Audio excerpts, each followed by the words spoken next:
don't normally cheat, but I'm cheating because the camera's acting up. So now I got to give myself more time. That's right. When the camera acts up, Bugatti got to give itself more time. Y'all know what it is. It's Purple Sunday, everybody. Hope everybody's having a fantastic morning. Could have went anywhere. Fact of the matter that you're here, I appreciate you. Trump, Jeffrey Epstein accomplice Les Wexner. Did he lie under oath? Let me get this camera straight. And turn this other crap down over here. How everybody doing this morning? How everybody doing? It's Purple Sunday, y'all. What's good? Get this camera rolling so we straight. Got everything all lined up. Y'all know we got to get this lined up. Y'all know how we always do this every morning. This is nothing new. How everybody doing? Now, wait a minute. Did we come upon something here? Maybe a good thing? Let me see. Let me see what we looking like. Got to look on all these levels over here. Check out this other. Let me see a little bit further because you know, Baddie likes it like that. Baddie likes it like that. Where you see the whole top of the screen. That's how Baddie likes it. Yeah, I think that's good right there. I think we running with that this morning. Let me see. I think we're going to run with that this morning, you guys. How y'all doing this morning out there in YouTube land? Hope everybody had a fantastic evening. It's your boy BOOGOTTINYC. Could have went anywhere. Fact of the matter that you came here to chill with me, I appreciate you.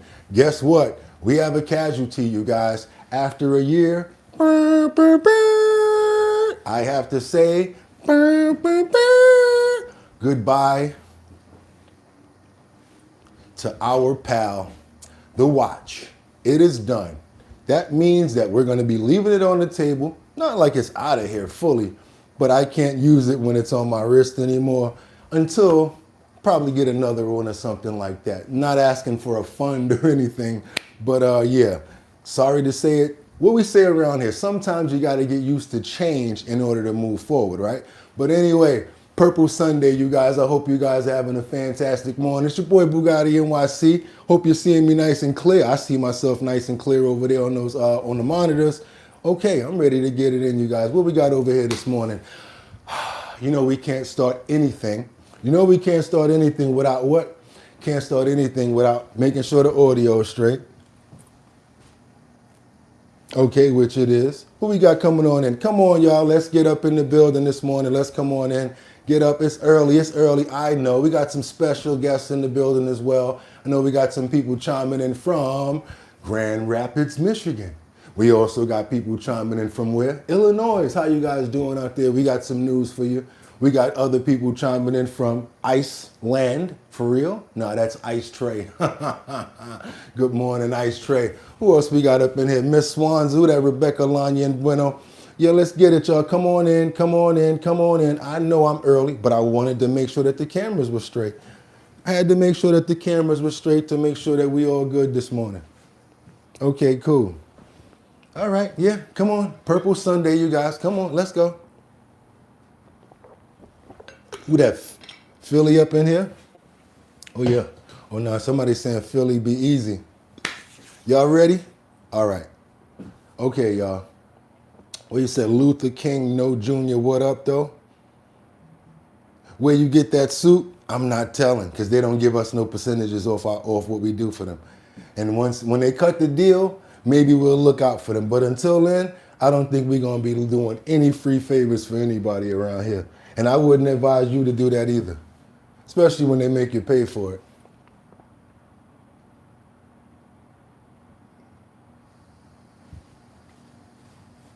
Y'all know what it is. I'm ready. You know what we really got to do before anything, though? That's why things ain't going the way it's supposed to. Let's go. I just wanted to make sure we had enough people in here before we start off the show. That's right, you guys. You know we cannot start off anything without our morning prayer. We're here at Our Bottom Line. We got to start it off the right way. What do we want to pray for this morning, Bugatti? I want to pray for love, L-O-V-E. I also want to pray for understanding. I want to pray for you, everybody out there, and your family, as well as what? All of our four-legged friends and all of our animals, because we love them around here, you guys. Also want to pray for understanding and being able to communicate, because that's what we fail to do. No matter what party we are in, Republican, Democrat, or Independent, we should still be part of the human party. Amen. And with that being said, let me check our time right here, you guys. I think it's about time for us to keep on moving. Yeah, that's right. Come on in. You know how we do it around here. Yeah, let's get the trolls out of here. We don't got no time to play with them. You know we don't. That's right. That's right. Yeah, we still waiting right now because, you know, I told you the watch went out. But again, things happen. Things happen around. Things happen in life and you got to deal with it as it comes when things happen to you. All right, cool. What else you got? All right, so I'm going to do it like this morning. If we hit over 500 likes today, I'm going to be giving away, of course, let's say 3. We're going to give away 3 keychains today to random people inside of the comments that send me their addresses. That's right.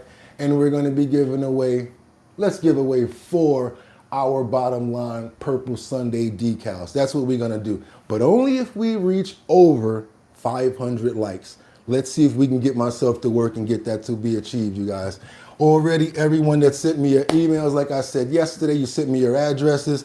I made sure that we already sent those out. We don't wait around when it comes down to sending out merch because we know that I don't want it to double up and get like backed up. So I make sure that you guys all get your stuff. So we got stuff going out to Maryland. I think I've got stuff going out to, Texas. We got merch going out everywhere. Where do I be vacationing? Good question. Where do I vacation? I know who's asking that question. I think I vacation at, sorry, you know what time it is? I'm ready to go. They're ready to go. I said it's time to start the show. I hope you're ready, yo, yo, yo, yo, yo, yo.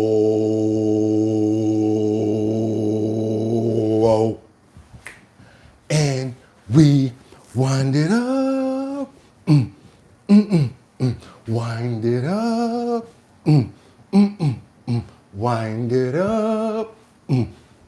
It's 6 o'clock, clock, clock, clock, clock, clock, clock, clock, clock, somewhere. I'm gonna have to do the electric boogie from all the way over here and send the wave, y'all. Let's see if it works.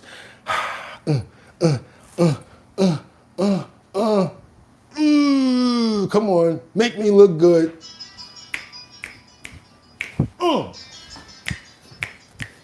Okay.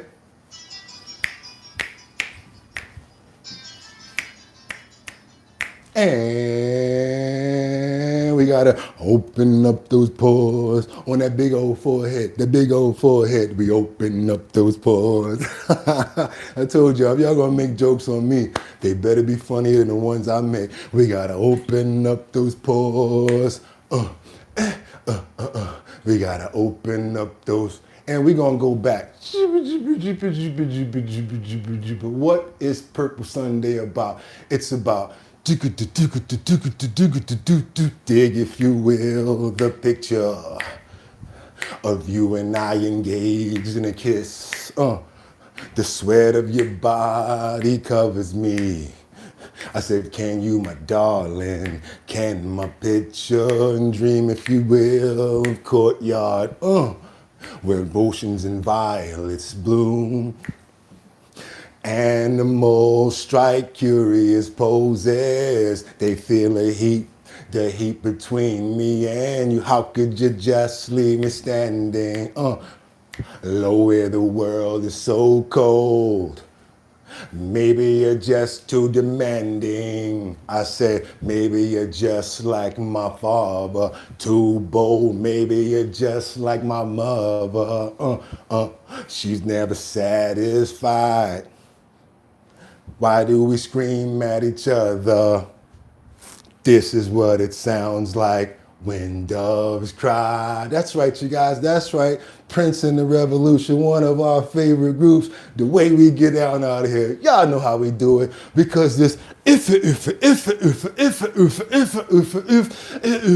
pump that beat. It's Sunday the 22nd. That's right, y'all, 2026. I'm your host, Bugatti NYC, and this is Our Bottom Line, where we be talking about this and that and chat and this and this and that. And we be talking about this and that and that and this and this and that just got me lit. I was gonna do, you know, a lot of girls, they be thinking the song is about them, but not to get it confused.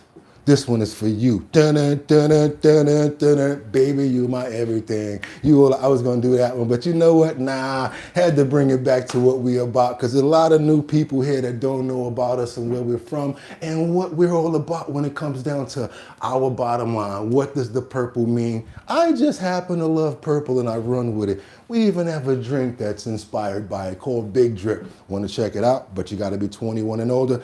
www.drinkbigdrip.com. Without any further ado, that's enough intro. I'm going to need something to drink, water, as well as some air in a second, because it's time for what?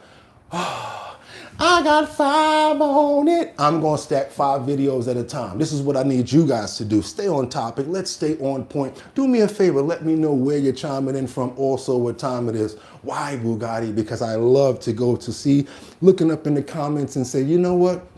Where you guys from? What do you guys got going on? Let me see something for a minute. I want to do some research on where they're from. So in that case, you know what?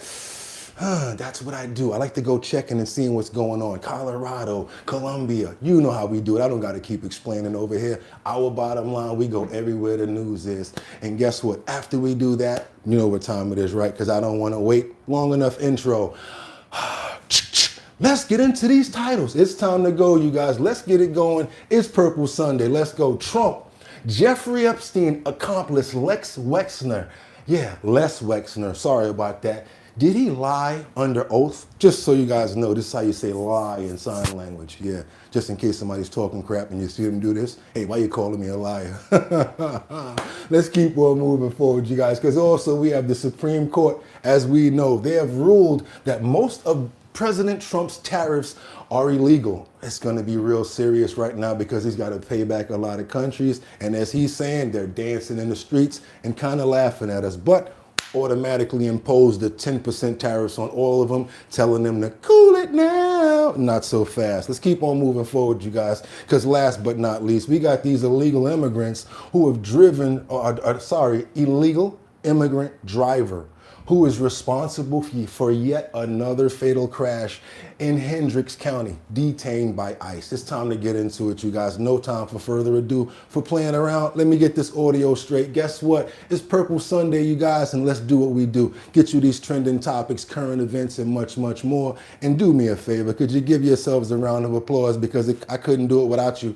Because if I did, they'll be coming in here with the white coat like, that fool is crazy. What's going on with him talking to himself? By the way, it's Purple Sunday, like I said, you guys. Let's get into some gaggle from President Trump right in the beginning. We're going to start it off with the seriousness of the tariffs and what we have to deal with. And again, a lot of people are trying to get that payback. They want their money back and they feel like the United States should be paying them back lots of money. Let's see where we're going with this. Okay, you guys, get your drinks, whatever you got to get together. Let's go. Let's get it. Agenda. The Supreme Court ruling most of his sweeping tariffs are illegal. Trump lashing out at the justices, calling them unpatriotic and disloyal. I'm ashamed of certain members of the court, absolutely ashamed, for not having the courage to do what's right for our country. In a 6-3 decision, the court's liberal justice joining 3 staunch conservatives, including 2 appointed by Trump himself. The decision striking at the heart of Trump's economic strategy and the leverage he used in negotiations with other countries. But the court says he went too far, writing only Congress has the power to impose taxes. Still, the president is not backing down. Just hours after the ruling, he signed a presidential proclamation to impose 10% global tariffs using a different legal authority. We have alternatives, great alternatives. Could be more money. We'll take in more money. And we'll be a lot stronger for it. Many economists say tariffs are actually taxes on American businesses who pass the cost to consumers by raising prices.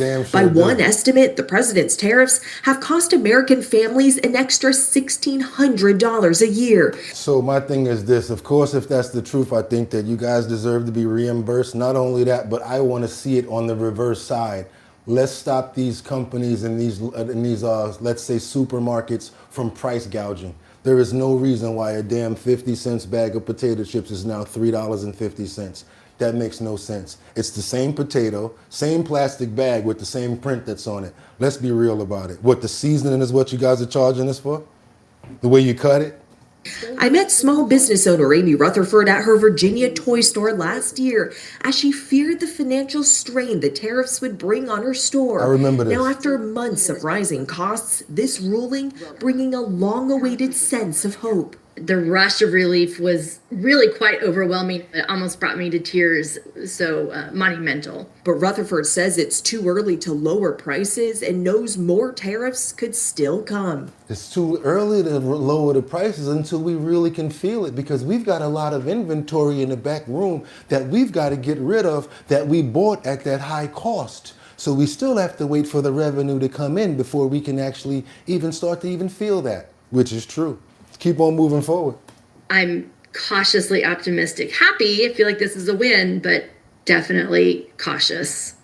So guys, the big question now is what happens to the roughly $142 billion that the government has already collected from these tariffs? Will American businesses get those refunds? Well, the Supreme Court justices don't address how that would work. It's likely an issue that's going to be litigated in the courts for a while. It could be months or even years, Janae, before businesses see any of that money back. Boom. Bum, bum, bum. But you know what? I'm going to tell you right now what happened.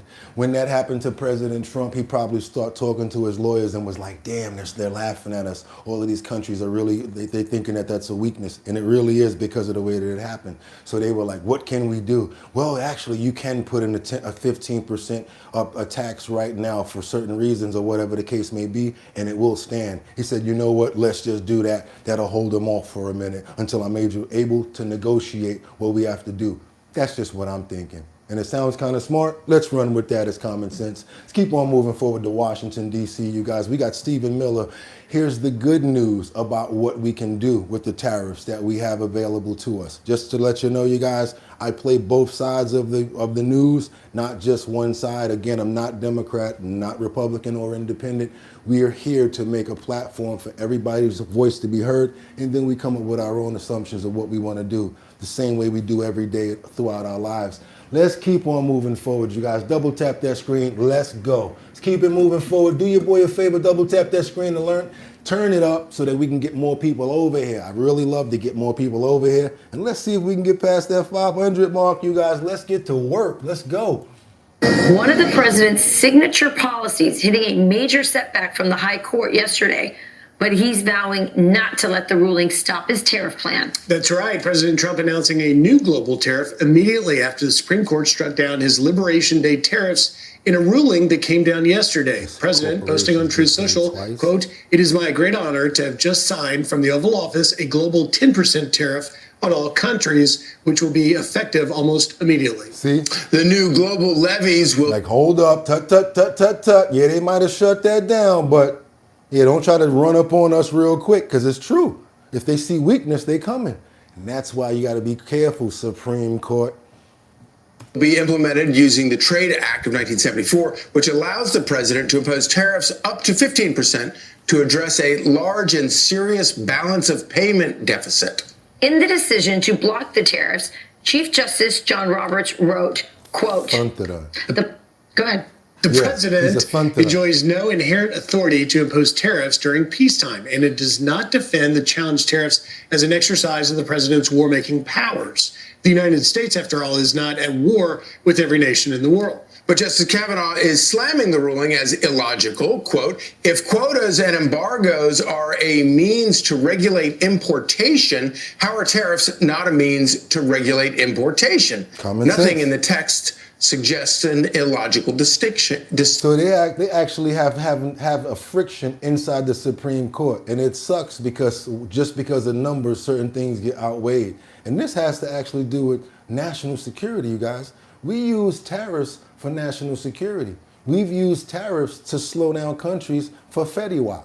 I'll prove it to you. Let's keep on moving forward. Distinction. Meanwhile, Treasury Secretary Scott Bessent says the ruling is a major blow to U.S. citizens. Watch. Today was a loss for the American people. because by taking away President Trump's instantaneous leverage using the IEPA authority, the American people have suffered a significant setback. Think to this time last year when President Trump put on the fentanyl tariffs, and then we saw a rapid decline in fentanyl deaths. If that's not an emergency authority, what was? As expected, Democrat. It's a means and a way of going, like, pressing on a country or pressing on an area and in a different way of having to impose WAR, or doing it in a way where we got to go over there and be like, all right, y'all gonna do this. No, we'll use tariffs to, get people to do certain things. Maybe he was going too heavy with it, or maybe I agree. And then also it's been affecting the economy for too long, I have to say. That as well as what's been going on with cryptocurrency. That's celebrating the decision, and some even. And we have here Governor Pritzker, who we also know, who's from Chicago, who loves to say, I will gladly pay you Tuesday for a hamburger that you give me today, i.e. Mr. Wimpy. Let's bring it back to see what he's got to say, because he's trying to get $1,600 for everybody in Chicago. He wants about $8 billion. If that's not an emergency authority, what was? As expected, Democrats celebrating the decision, and some even trying to cash in. Illinois Governor J.B. Pritzker sending an invoice to the White House demanding $8 billion be refunded to his state. Trump's tariff fight has been a legal and political battle for more than a year. So let's walk through that timeline here on the wall. So it was back in February 1st, 2025, just weeks after President Trump reassumed office, that he issues the executive orders announcing 25% tariff on Canada, Mexico, and China to stop the illegal drug flow. Do you realize how much money this? That's what I'm saying. Instead of doing it another way, we use tariffs, so it don't make sense. Now what are declaring we that an emergency that gave him that powers. Later in April, President Trump announces Liberation Day tariffs, invoking the IEEPA, the International Economic Emergency Powers Act, to implement a global 10% tariff and reciprocal tariffs. If you remember at that time, all of the experts announced that it was going to destroy the economy. It was going to, inflation was going to skyrocket, unemployment was going to skyrocket, and the stock market was going to crash. Been kind of interesting to see what has happened since then. Then in November, President Trump, using these powers and negotiating with China, announces a deal with China, lowering those tariffs in exchange for soybean purchases and withdrawing certain controls on rare earth minerals. Because China's very hard to negotiate with. The only way that you can press them is this way, or bow, bow, bow, bow, bow, bow, bow, bow. And then, of course, in January of this year, the White House extends the national emergencies to justify tariffs on another year in Canada, Mexico, and China. So the only reason I agree with those things is because it seems as if it's on the derug aspect and protection of the United States citizens, and it actually worked. As far as the monetary that we got hit with, I don't agree with that part. And if there is any way, or if there's something that has to be paid back, let's only be fair, you guys. I always believe in bringing people back to being whole and whatever they lost. Let's keep on moving forward, you guys. We got to get on over to Washington. What do you think about these illegal truck drivers that have no way to read a road sign? You're driving down the road. You're right next to an 18-wheeler. This guy can't even speak English. Would you be a little nervous about that? Let me know. I drive motorcycles. I'll be scared as hell. Let's keep on moving forward, you guys. We got Sean Duffy. Truck drivers must take commercial driver's licenses in English, Mr. Duffy announces. Do you guys agree with that? Let me know. If you agree and you think that people should be able to read and speak English before they drive an 18-wheeler and become a truck driver and obtain a CDL, you get a thumbs up. Thumbs up on if you agree that they should understand English. Thumbs down if it's like not that important, as long as they can drive, or whatever your understanding may be. Let me know what you guys think. We got two already before I even turn around. Okay, cool. A couple already. Okay, let's keep on going. And as soon as I turn around and get this up, I'm gonna see what you guys have to say about this and keep on moving forward. Where we at right here? No, we already passed you, buddy. All right, yeah, here we go. Let's get into this. Off the road, Duffy explaining a little bit more earlier today at a press conference.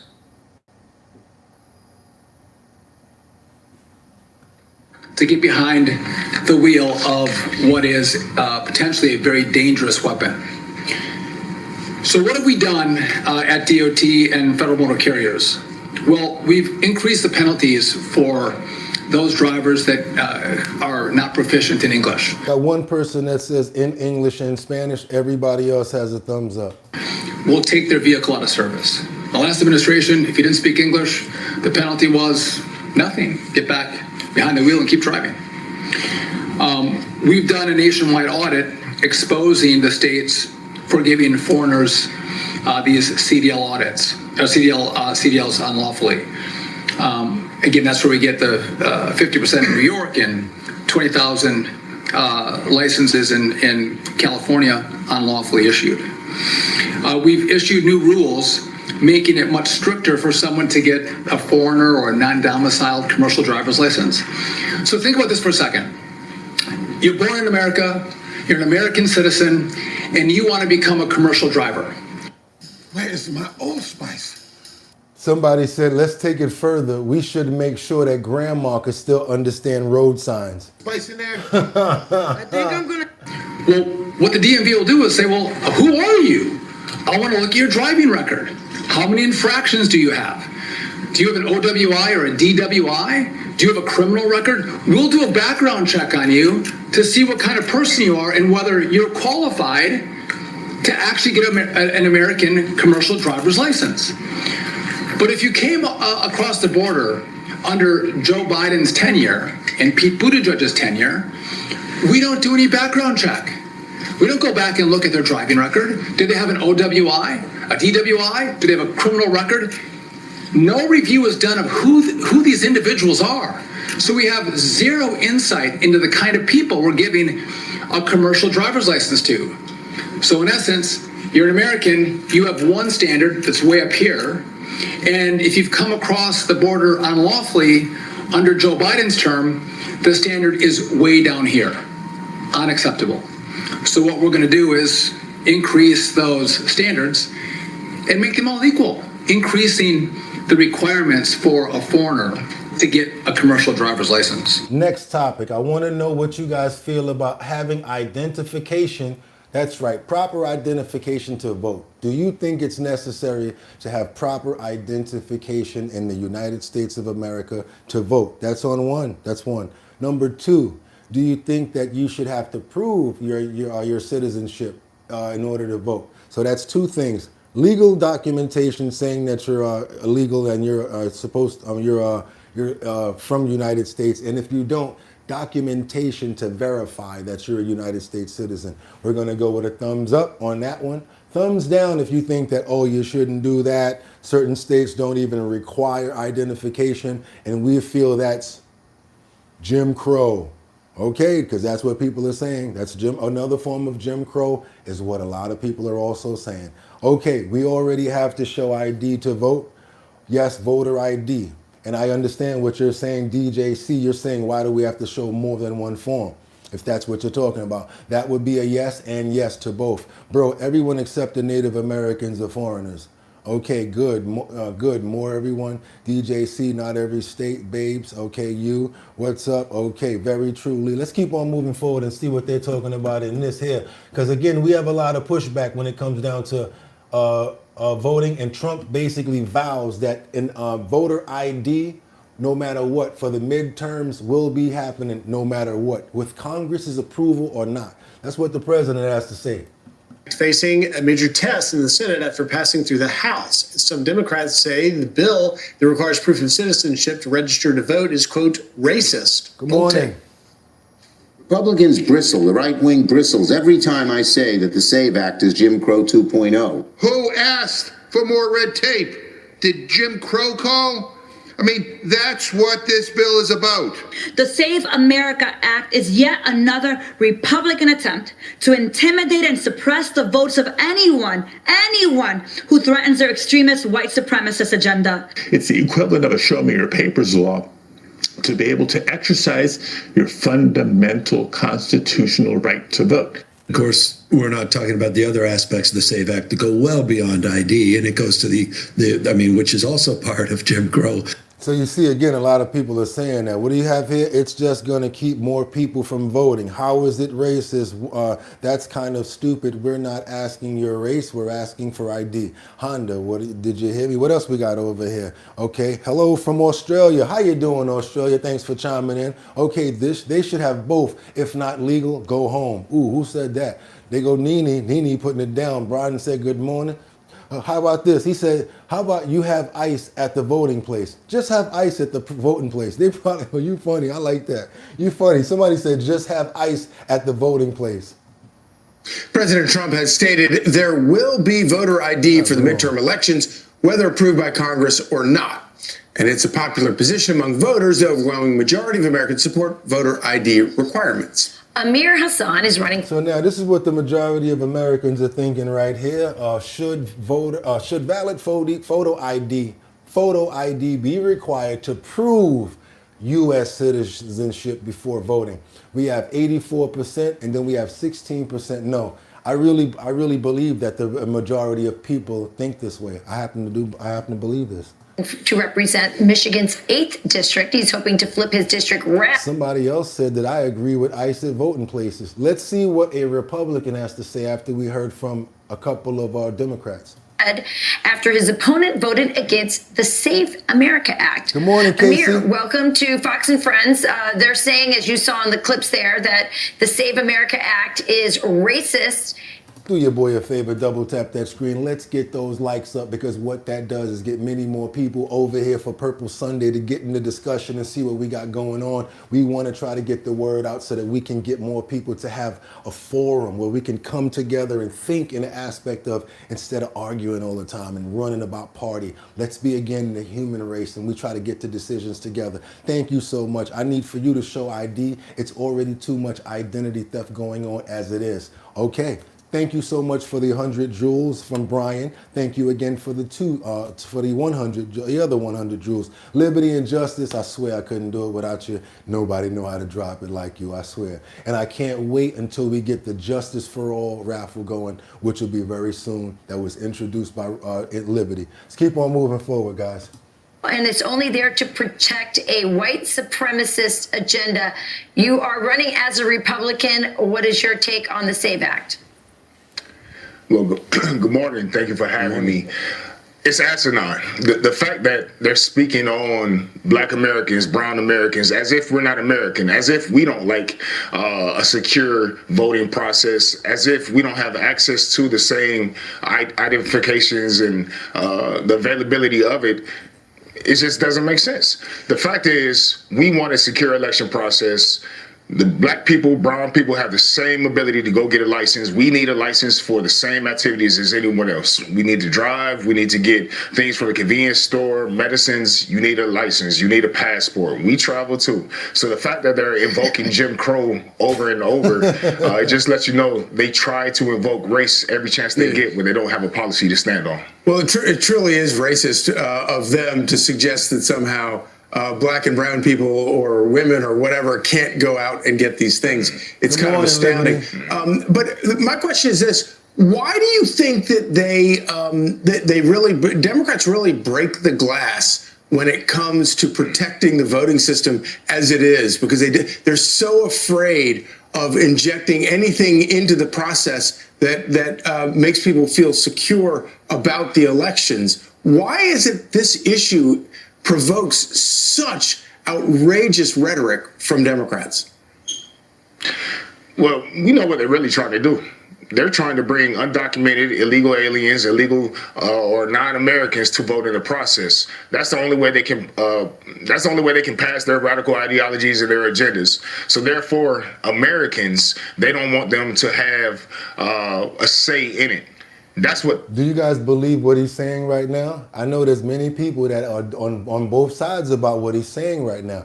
Do you believe what he's saying right now? Honestly, do you think that's true? This is really about, because we know it's not a all MAGA Americans, channel. majority of Americans agree having a standard ID is standard. That's all we need to vote. Common sense channel. Women, Black Americans, civil rights era, we fought for the right to vote. Getting the ID is not going to stand in the way of somebody voting. That's the issue. So they. Okay, you guys, all right. Keep on moving forward because it's a very sensitive topic and I see you guys are all over it. But guess what? That's what I like about topics like this because guess what? You got Democrats in here and you got Republicans here and you got independents. How about y'all forget about your party and start chatting? Start going back and forth about the points and why you think that this doesn't make sense. And let's see if we can come together with a solution. That's what we really need to be working on. Don't run, don't argue with each other. We got a forum right now. We got a place where we can talk. It's the only reason I made our bottom line, so we can have somewhere and do that. That's right. Don't go nowhere. Talk to each other. That's right reason. Let's keep on moving forward, you guys. We got to get on over to Florida, because you know they always provide great content for us. And who other than Sheila Shirtless McCormick to go ahead and address her federal charges. She kind of tries to say that all of the charges are false and the people are trying to mislead so that she looks bad. Let's keep moving forward, you guys. Double tap that screen. Let's get those likes up. And yes, please keep on having conversations inside of the chat so that we can see what you guys think and maybe we can come up with some resolutions to send up to Washington to give these guys some ideas. First one-on-one interview since facing federal charges. Congresswoman Sheila Shirtless McCormick sat down with me to talk about all the legal trouble she's facing stemming from the misappropriation of $5 million FEMA overpayment during COVID. The payment was never made to me as a person. This was an issue that started on the state level. The state actually dropped it and they moved forward with the company. So I was very surprised when it became a federal issue. And so we've been really focusing on letting the lawyers do what the lawyers do. It's like that little dog with his face like this with the big ears. He'd be like this. Or the little African kid when the white lady come up to him and he'd be like this. Like, you know what I'm saying? Like, okay. Y'all know those moments where it's just like, you don't want to say nothing like, yeah, okay.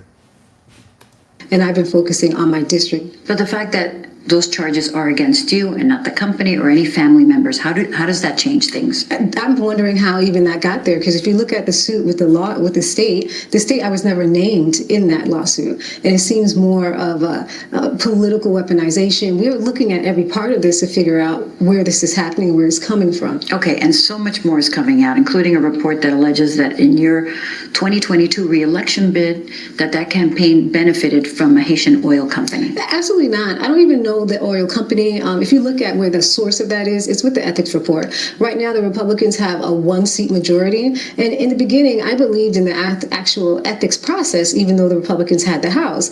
But it seems like they released a report that has so many different things missing. And they never even really showed that I knew any of this was going on. There are a number of people that are calling for your immediate resignation. How do you respond to that? That's not true. There's not a number of people. And the people who are calling for it, they don't live in my district, nor do they care about my district. But if all of this noise somehow changes that focus away from your constituents and what you're trying to do in Washington, would you consider stepping down? If it was, but it wouldn't, because I've been laser focused. We have been fighting and winning. When it came to this even TPS decision that just recently happened, that paused the deportation of TPS income recipients, it was my office that wrote that amicus brief. I don't know, you guys. I don't know. I'm not going to say that I, after listening, I don't know. She might have a good defense here, and we're going to just be fair on this and see how this winds out and what comes out in the wash. Because you never know at this point. I never like to make determinations too early, because the next thing you know, you'll be taking your foot out your mouth. And you know, we don't do that around here. We learned early about doing that. We don't want to do stuff like that. But I would appreciate you guys right now if you could double tap that screen to get those likes up. We do this every single day.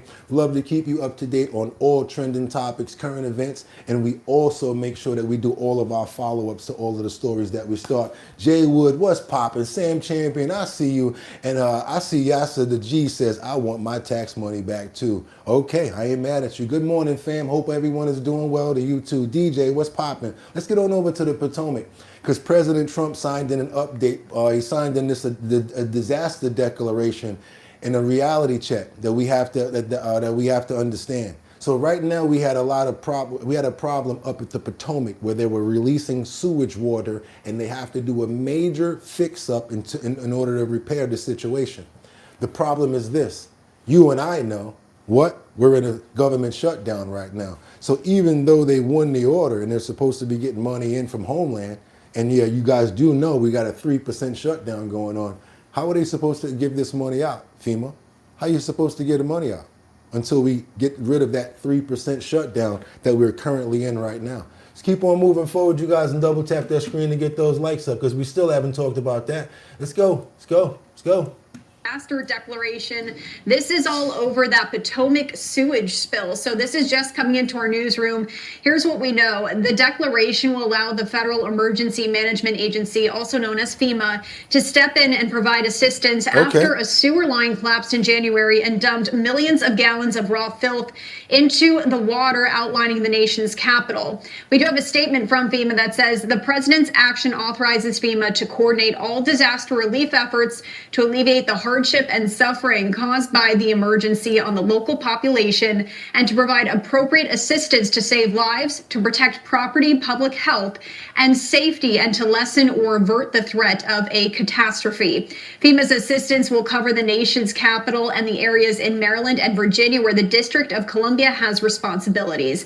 This all coming after Washington, D.C. Mayor Muriel Bowser declared an emergency on Wednesday. And those are those jets that you're talking about. They were using jets. The water. Apparently, we had problems with the water pipes. They were using turbochargers. Yeah. That's what he's talking about. That's what they're talking about right here. And requested that President Trump provide federal resources to help the city fight a sewage system leak that dumped 250 million gallons of raw sewage into the Potomac River in its early stages. The local declaration asked the president to issue a presidential emergency disaster declaration. The mayor's declaration followed days of the president criticizing the handling of the spill on Truth Social. Most of that criticism was focused on Maryland Governor Wes Moore, and that is that post there that President Trump had shared a bit earlier in the week. And this massive 72-inch pipeline known as the Potomac Interceptor ruptured on January 19th. The leak sent 250 million gallons of untreated sewage into the Potomac River, as I shared, just north of Washington in the first 5 days. Sewage, man, like, come on. And then now he's already ordered for it to be repaired, but you ain't getting no bread if the government is shut down in that area. So I'm going to pray for those people and anybody affected by this situation and hope that it doesn't do anything to us environmentally in the long run that nobody's really thinking about. Amen. Double tap that screen and keep on moving forward because we got to think about the animals, the birds, all of the live animals that have to deal with that in the water. That could do some damage. We don't know what's in that sewage. Let's keep on moving forward. We don't know what you ate last night. Not funny, but let's go. Let's keep on going right now. We got to get on over to Plano, Texas. And I don't know what you guys would do to somebody like this right now, but I think they need to get to business because if you operating on anyone while you're under the influence of alcohol, especially doing dental work around nerves, I don't know what's on your mind because I think that the medical is very sensitive no matter what part that you do. But if you're operating on somebody, operating a car is bad, but physically operating on a child while you're under the sauce, not good. Plano, Texas, come to the front of the stage because you guys got some explaining to do about this doctor right here because I don't know what was on her mind.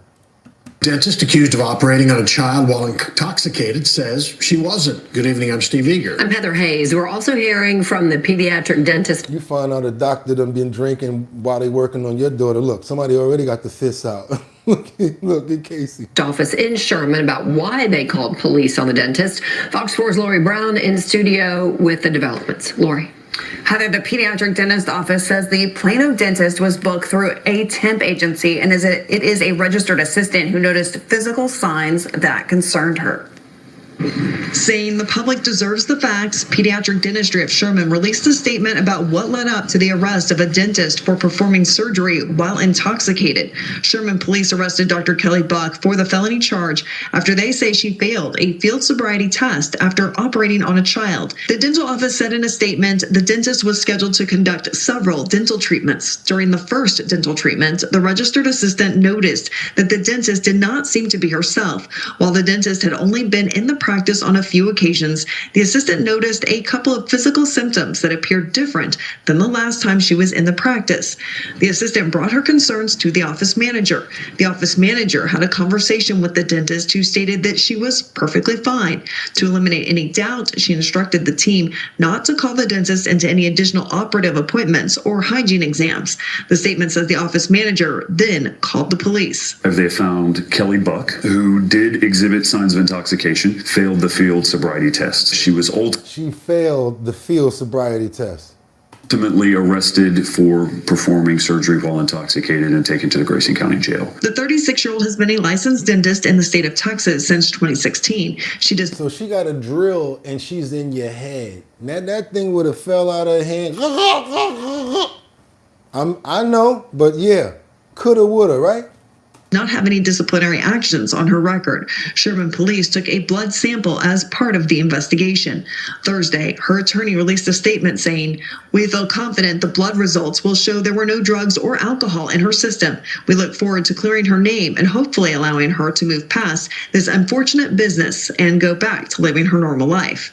Police argue a child's life was put at risk. Very serious, especially if you were the patient or the victim in this case, and for the whole practice as well. So we're thankful that we were notified. Her name is Kelly Buck. So if you have a child and you out there in Texas, or matter of fact, anywhere in the world now, because she might be on the lam and she might not be like, I ain't going back to Texas. I got to go back somewhere else. Just make sure you asked about the doctor. Let me see. Is that Kelly Buck? Who's your doctor? Who's the doctor that's going to be performing on my child or myself? Oh, Kelly Buck? I'm good. No, thank you. And guess what? We have to pray because we thank the Lord for nothing happened to the children, or if she ever did that in the past and felt comfortable, and it probably could have happened to somebody else. We want to thank you for being there and looking over and making sure that nothing happened to those other children, Lord. We thank you. Amen. Because we don't only pray for the bad, we pray for the good as well over here. Do your boy a favor, double tap that screen and let's get those likes up. I want to know what the drug test shows. Somebody says failing a field sobriety test doesn't have to always mean that she was intoxicated. People get DUIs dropped after the blood work all the time. Thank you so much for saying that, because I didn't know that. Let's keep on moving forward, you guys. Moving through staffing agencies. Yeah, that's crazy. Look at right there. Temporary agencies ask for a certificate to be placed in their waiting rooms or don't use them. Yeah, but what you going to do about a temporary person? That's another thing. They're using temps. That goes to show how much they care about the people that they got working for, that they have working in their practice. Let's keep on moving forward. I think we got to look at the overall practice as well. New Mexico. Now we at that point, you guys, because New Mexico, they're tired. They're not playing around. This Jeffrey Epstein situation, they've had enough. They said that they're not playing political games. Now, the new commissioner on the Epstein ranch, they're about to start digging, you guys. And you know what they're about to start digging for. If you don't, let's talk about it. It's time to get into some Epstein information right here, as we always do. Let's go. Let's keep it moving. New Mexico State Representative and Chairwoman of the Truth Commission, Andrea Romero, joins me now. Representative, thank you for joining. I'm wondering about the main objective of what is now known as the Truth Commission. So our Truth Commission has formed as an ability for us to investigate Epstein's alleged crimes in New Mexico. He was there for over 26 years and operated without any scrutiny whatsoever. For us as New Mexicans, and I think for the nation and the world to understand what went on there, the Truth Commission is committed to getting on the record what those allegations are and proving the truth of them through the process of our investigation. They're claiming that throughout that time that Epstein ordered for the bodies of 2 women to be buried at that Zorro Ranch. Before, they weren't about to investigate it. Now, the New Mexico commissioners going forward on their own independent, and they're going to start looking into the land over there. It's owned by a new multimillionaire person out of Texas, but at the same time, due to the fact that the commission is forcing this, they're going to start to look around and see if they can find any proof to what's been claimed. Let's double tap that screen and get those likes up. I really would appreciate it, you guys. We're breaking this new information that you guys haven't really heard about. Yes, that's right, you guys. We're starting to dig and see what's going on. If they find anything in that ground over there, boy, that's going to substantiate so much. Let's keep on moving forward and see what they have to say. This is the new commissioner now. So again, we're bipartisan. We are not playing political games with this. For us, it's about making sure that victims understand that there will be an opportunity to get on the record from a government that is listening to them, that sees them, that is willing to do this process as a special subcommittee in order to investigate these crimes. How will you prioritize, and what are the specific allegations you're looking into? They really run the gamut, as we've newly learned about some of the allegations that have come to light just weeks ago. So for us, it's really filtering through top priority, and we know that victims are still out there and are willing to speak to us on the record about what happened to them. They are top priority. And then as we go through the gamut of who worked there, who saw what, who was participant to these allegations, we will leave no stone unturned to ensure that we find every single person who may have been involved. But it is a long list of information. Again, 26 years of allegations that we're going to be looking into. So it is, we do have our work cut out for us. 26 years of allegations, and that is in New Mexico, you guys. He lives in New York, and he has an island called St. John's. He also has another mansion, where was that, in Paris? Also had land in, what was that, Germany? All over. I mean, this guy he had a lot of money everywhere in 26 years, and now all of a sudden, those allegations are coming out. And if they start digging and they start finding stuff, maybe a lot of information is going to happen. Let's keep on moving, you guys. Double tap that screen and get these likes up. I really would appreciate it. It gets more people over here to get some more fat on their brain to see what's going on with these stories. Let's go across pond really quickly. That's right. As the police are searching the home of Andrew Mountbatten Windsor. That's right. Now, they're starting to ask his past security and more people because they want them to come forward in this investigation, and it's intensifying. Also looking to see if the airports in the UK were used to traffic women for sex. Got to be careful with certain words, you guys. You know how they do it with me. Let's go. Let me get you out of here. Thank you. And let's get this up here and see what's going on with the artist formerly known as Prince Andrew, guys. Let's go. Complex search of Andrew Mountbatten Windsor's former residence in Windsor, the vast 30-room property he called home for more than 20 years. Officers believed to be looking for proof that he passed on confidential information to convicted sex offender Jeffrey Epstein when he was serving as Britain's trade envoy.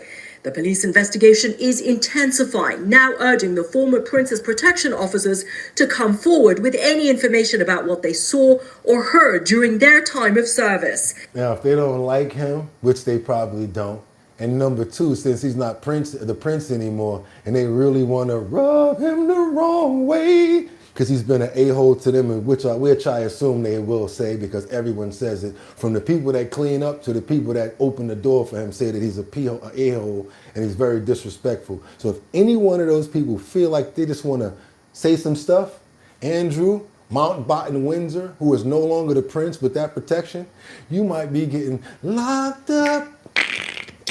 And they ain't letting you out. They talking about 30 years plus with you. Ooh. Authorities also say they are working with US law enforcement to determine whether airports in the UK were used to traffic young women for sex. Andrew was arrested on the King's private estate in Sandringham on Thursday morning, held for nearly 11 hours, then released without charge. That's the scary part. Anybody know a case? If anybody know anything about the law, if you've been released without charge, I'd rather be charged with something. At least I know what they get, what they hunting for. At least I know what I got. The odds are they ain't even telling me what they locked me up for. So that means that they're building a case and they're doing exactly what they're saying, which is investigating. It's about to be Nelly, y'all. It's getting hot in here. Nelly, I'm telling you, he gonna have to tell it. That means that if he get locked up, because he ain't gonna be able to hold it, he's a prince. He's been high echelon, so rich royalty for so long. What's gonna happen when he do get locked up? Y'all think he's just gonna take that time, or is he gonna start talking on other people? And then there might be a whole nother ring of people that's gonna be doing this. Watch your head. You know that ride that you take when you're in the back of the car? You looking at people out the window like, damn. See that Chinese restaurant like, damn, I wish I... Even the dog over there chilling better than you. Yeah, it's about to get rough. Look at his face. He already nervous and they let him out. Imagine what he was feeling like when he was in there. He thinking like this right now. I wonder what they've got on me. Oh my God, look at this. I'm telling you, he's scared to death. Viral image showing him in the back of a car, leaving the police station. The king's brother is the first senior royal arrested in almost 400 years. The focus has shifted a lot, I think, onto this wider question for the royal family about who knew what and if anyone knew anything else. How about if anybody else was down with it? Because you know birds of a feather flock together. Might be somebody else over here that was doing a little something, you know what I'm saying? Generally, wider questions are very dangerous for the royal family right now about privilege. Sources telling ABC News the king had no prior warning of Andrew's arrest, releasing a statement right. Bull, the story we released yesterday, he knew everything. He's trying to wipe his hands of him and he's like, yeah, you out there by yourself, bro, under the bus. And they did the moonwalk away from that bus.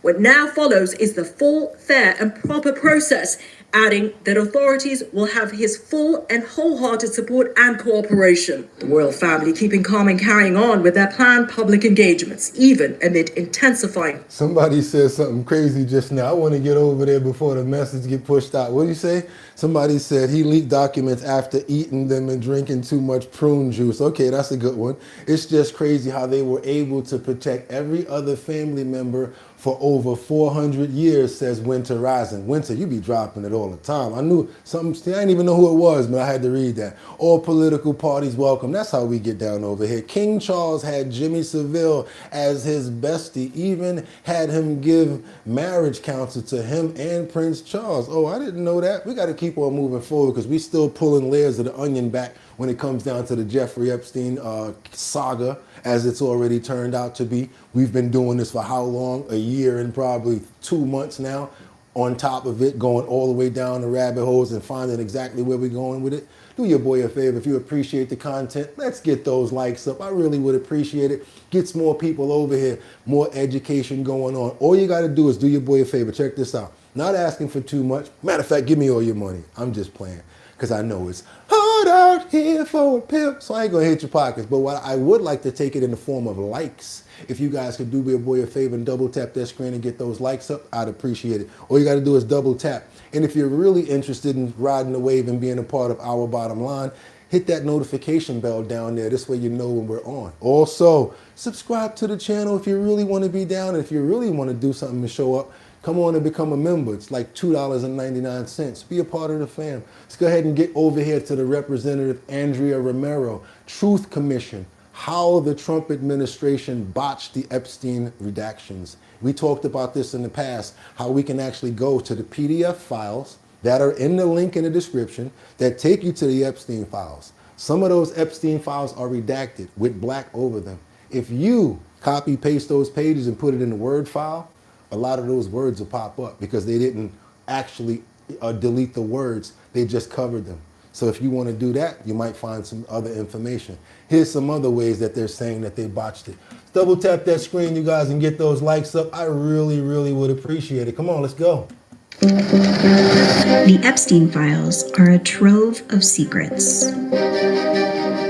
But just as important as what's in the files is what's being held back. Black box after black box, redaction after redaction. These are the documents that we need that you're holding on to and over-redacting because they have the names of the men who are implicated. The censorship isn't just extensive, it's also sloppy. For this video, Bloomberg News has obscured identifying information in red. Now these are all minors. If you can determine what's under there, they had teddy bears and stuff like that. You might even be able to remove this using certain apps and stuff like that. I mean, if you're that interested in doing it. As when black boxes pop on and off, or fail to track with a person's face. Seemingly innocuous text like the JP and JP Morgan was redacted, while things that clearly should have been removed were not, including the names of dozens of victims. I feel like the Department of Justice has really made us feel unsafe. So how did the government bungle this so badly? And are efforts to fix the redactions making things better or worse? I actually just told you how. The files combine evidence from multiple local and federal investigations into disgraced financier Epstein and his associates. Some of the files have dribbled out over the years through court cases, leaks, and public records requests. But during his campaign, Donald Trump suggested he would release them. Would you declassify the Epstein files? Yeah, I would. All right. I guess I would. In February of 2025, Attorney General Pam Bondi invited influencers to the White House and gave them binders labeled The Epstein Files, Phase 1, and the most transparent administration in history. Miggity said, this was Mr. Blank, blank, blank, blank, blank, blank, blank, blank, blank, who went to blank, blank, blank, and blanked. The move was promptly ridiculed online because almost all the information had been previously published. Okay, so this is the Epstein Files Phase 1. Now, we're all waiting for bombshells, we're all waiting for juicy stuff, and that's not what's in this binder. Heavily redacted is the biggest disappointment I think that you'll find. This was such a joke. After the negative publicity, Bondi ordered FBI Director Kash Patel to deliver all the Epstein files to her office by 8 a.m. Yeah, we know how that happened. We understand. We're saying they breaking it down on how they botched it. I'm telling you guys how you can actually probably get around it. And even in some of these movie apps, actually, I was thinking about seeing if ChatGPT could do something. Hey, Grok, can you take these blocks off of this video so we can see what's going on under there? Grom, whichever one it is. It's not even hard anymore, you guys, with the technology that we have. Even with the stuff that they gave us, we probably can get all of those redactions off. Keep on moving forward, because now we got some information from the Oversight Committee. Democrats, Epstein survivors, have identified Les Wexner in the investigation. As you guys know, we've already read, Casey, you probably already read it as well, inside of the infamous book by Virginia Giuffre. The book is called Nobody's Girl. It's about everything that's going on right now, because Virginia's the one that broke the egg when it comes down to everything that we're talking about right now. And yes, I even read, can't even take that away from me, Les. You can't try to sue me. You can't, because it's in the book. And she said your name as one of the people that took advantage of her when she was 17 years old. Let's keep on moving forward, you guys. Got some information over here, because they're saying that the possibility of Les Wexner has incriminated and lied under oath.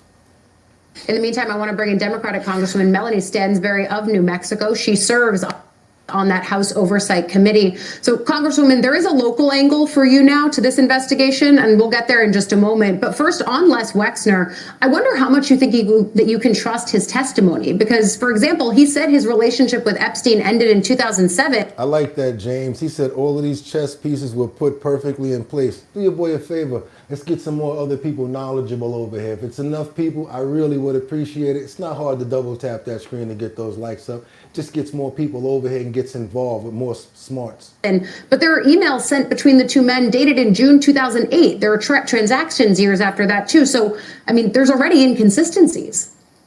Thank you, well, what we know is that Les Wexner is not only a key figure in the FBI's investigation of Jeffrey Epstein and his crimes. It's our understanding that Jeffrey Epstein, as a billionaire who was able to move in the circles in which he exploited potentially thousands of women, was made possible because of his financial ties to Les Wexner. Let's break them down. Billionaire founder of L Brands, Victoria's Secret, and Bath and Body Works. Epstein financial associate from 1987 to 2007. He gave Epstein power of attorney over his finances. Maria Farmer accused Epstein and Maxwell of the number sexually assaulting her at Wexner's estate in Ohio, listed as Epstein's co-conspirator in 2019 DOJ document, and denies knowledge of involvement in Epstein crimes. Got a lot of involvement up there. I don't even know why they don't have the fact that Epstein actually is his his business advisor, as well as handles all of his children's business stuff that they was doing. So there's even more that I know about, that we know about, that they didn't even have listed here. And so as we have undertaken this investigation, he is not only a key figure that the FBI and the Department of Justice identified as a co-conspirator, but who the survivors themselves have identified as a key figure. Yeah, that's a shot all the way back from 87 when they was chilling. Got the champagne up. There go Les. There you go. And we know at least one survivor has alleged that she was sexually abused at his estate. There's also an allegation in the FBI files that Mr. Wexner himself committed an act of sexual assault. So we have a lot of unanswered questions. About a half dozen members of the committee on the Democratic side are there in the deposition and asking the hard questions. And I think what's important here is, I thought it was notable when he was subpoenaed. I thought it was notable when you got this deposition on the books. Yo, let's throw that up there real quick, y'all. I think Hakeem Jeffries got that That was 3 episodes ago if you want to check that out. You're right about that. I know y'all MFs don't want to talk about Hakeem Jeffries, the man with the hands, taking that dough when it came down to those campaign contributions. And then a couple of people that actually got caught who sent the money back. But my question is this. We got a lot of people that's saying, after the fact, we didn't know that he was like that. But they don't say it early. They say, you know what, I want to just get out there in front of this and say, I probably knew him, but no. People are like, let's wait for them to catch us because we don't want to say that we had anything to do with this guy. That's why it makes them look even worse. And then the people start to peel more parts of the onion back and try to find out what you actually did and what was your relationship with Jeffrey Epstein, especially if you were being a friend with him after he was already determined a pedo. What's up with you? Let's keep on moving forward, you guys, because we got to put all of our wood chippers, meat grinders, and all of our juices on super slow. On super slow, yeah. We got this DC man who's running for Congress, arrested for distribution of children's porn. I can't say it. Watch this craziness right here. Yeah, you guys, come on to the front of the stage. Get all of your wood grinder, your wood chippers, and all your lances ready for this fool.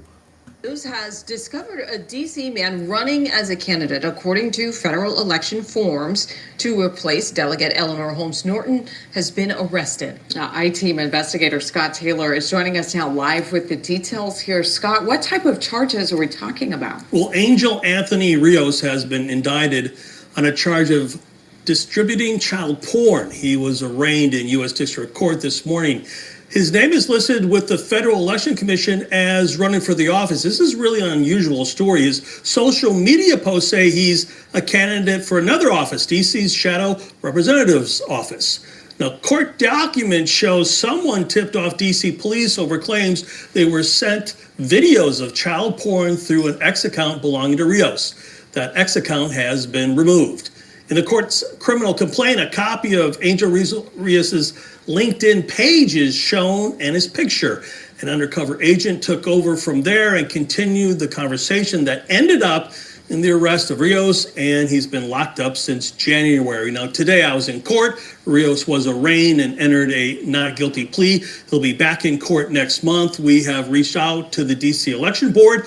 His attorney had no comment, and we just checked, and his name is not officially on the DC Board of Elections list for either office. For the I-Team, Scott Taylor, 7 News. I tell you guys all the time, I like to show this to the youth. I like to show it to the youth, to the preteens and certain ages of children, especially if they're at that age where you have to make sure that they're calling home, where they're like making sure that they're getting in contact with you and following up. Because a lot of times teens and older teenagers say, Mom, you're always on my back. Dad, you're always on my back. This is the reason why. It's not your fault. These are the people that I have to worry about that are out here. And maybe there'll be a possibility. I say this every single day and I'm not going to stop. Maybe there'll be a possibility for them to say, you know what, you're right. I didn't think about it like that. That's probably why you come down on me so hard. To make there be a bridge between an understanding and the growth of information being able to be transferred so you're not looking like the bad guy all the time. Not necessarily this story, but certain things that actually make sense to what you're trying to prove to them. So you're not looked at like the bad guy sometimes. Oh, Mom, oh, Dad, you know how that goes. Do your boy a favor. I really appreciate it. Let's double tap that screen and get those likes up. We got a person who may have eliminated a millionaire at the Potomac. We're going back to Maryland right now. We got a senior facility and they have this on videotape, you guys. It's pretty bad. They've been harming the all elderly, going after our children. And at this point, you guys, we can't trust anybody. let's get on over here. I actually know someone who works at a facility, and this is something that they would never like to happen where they're at, and hopefully it never will.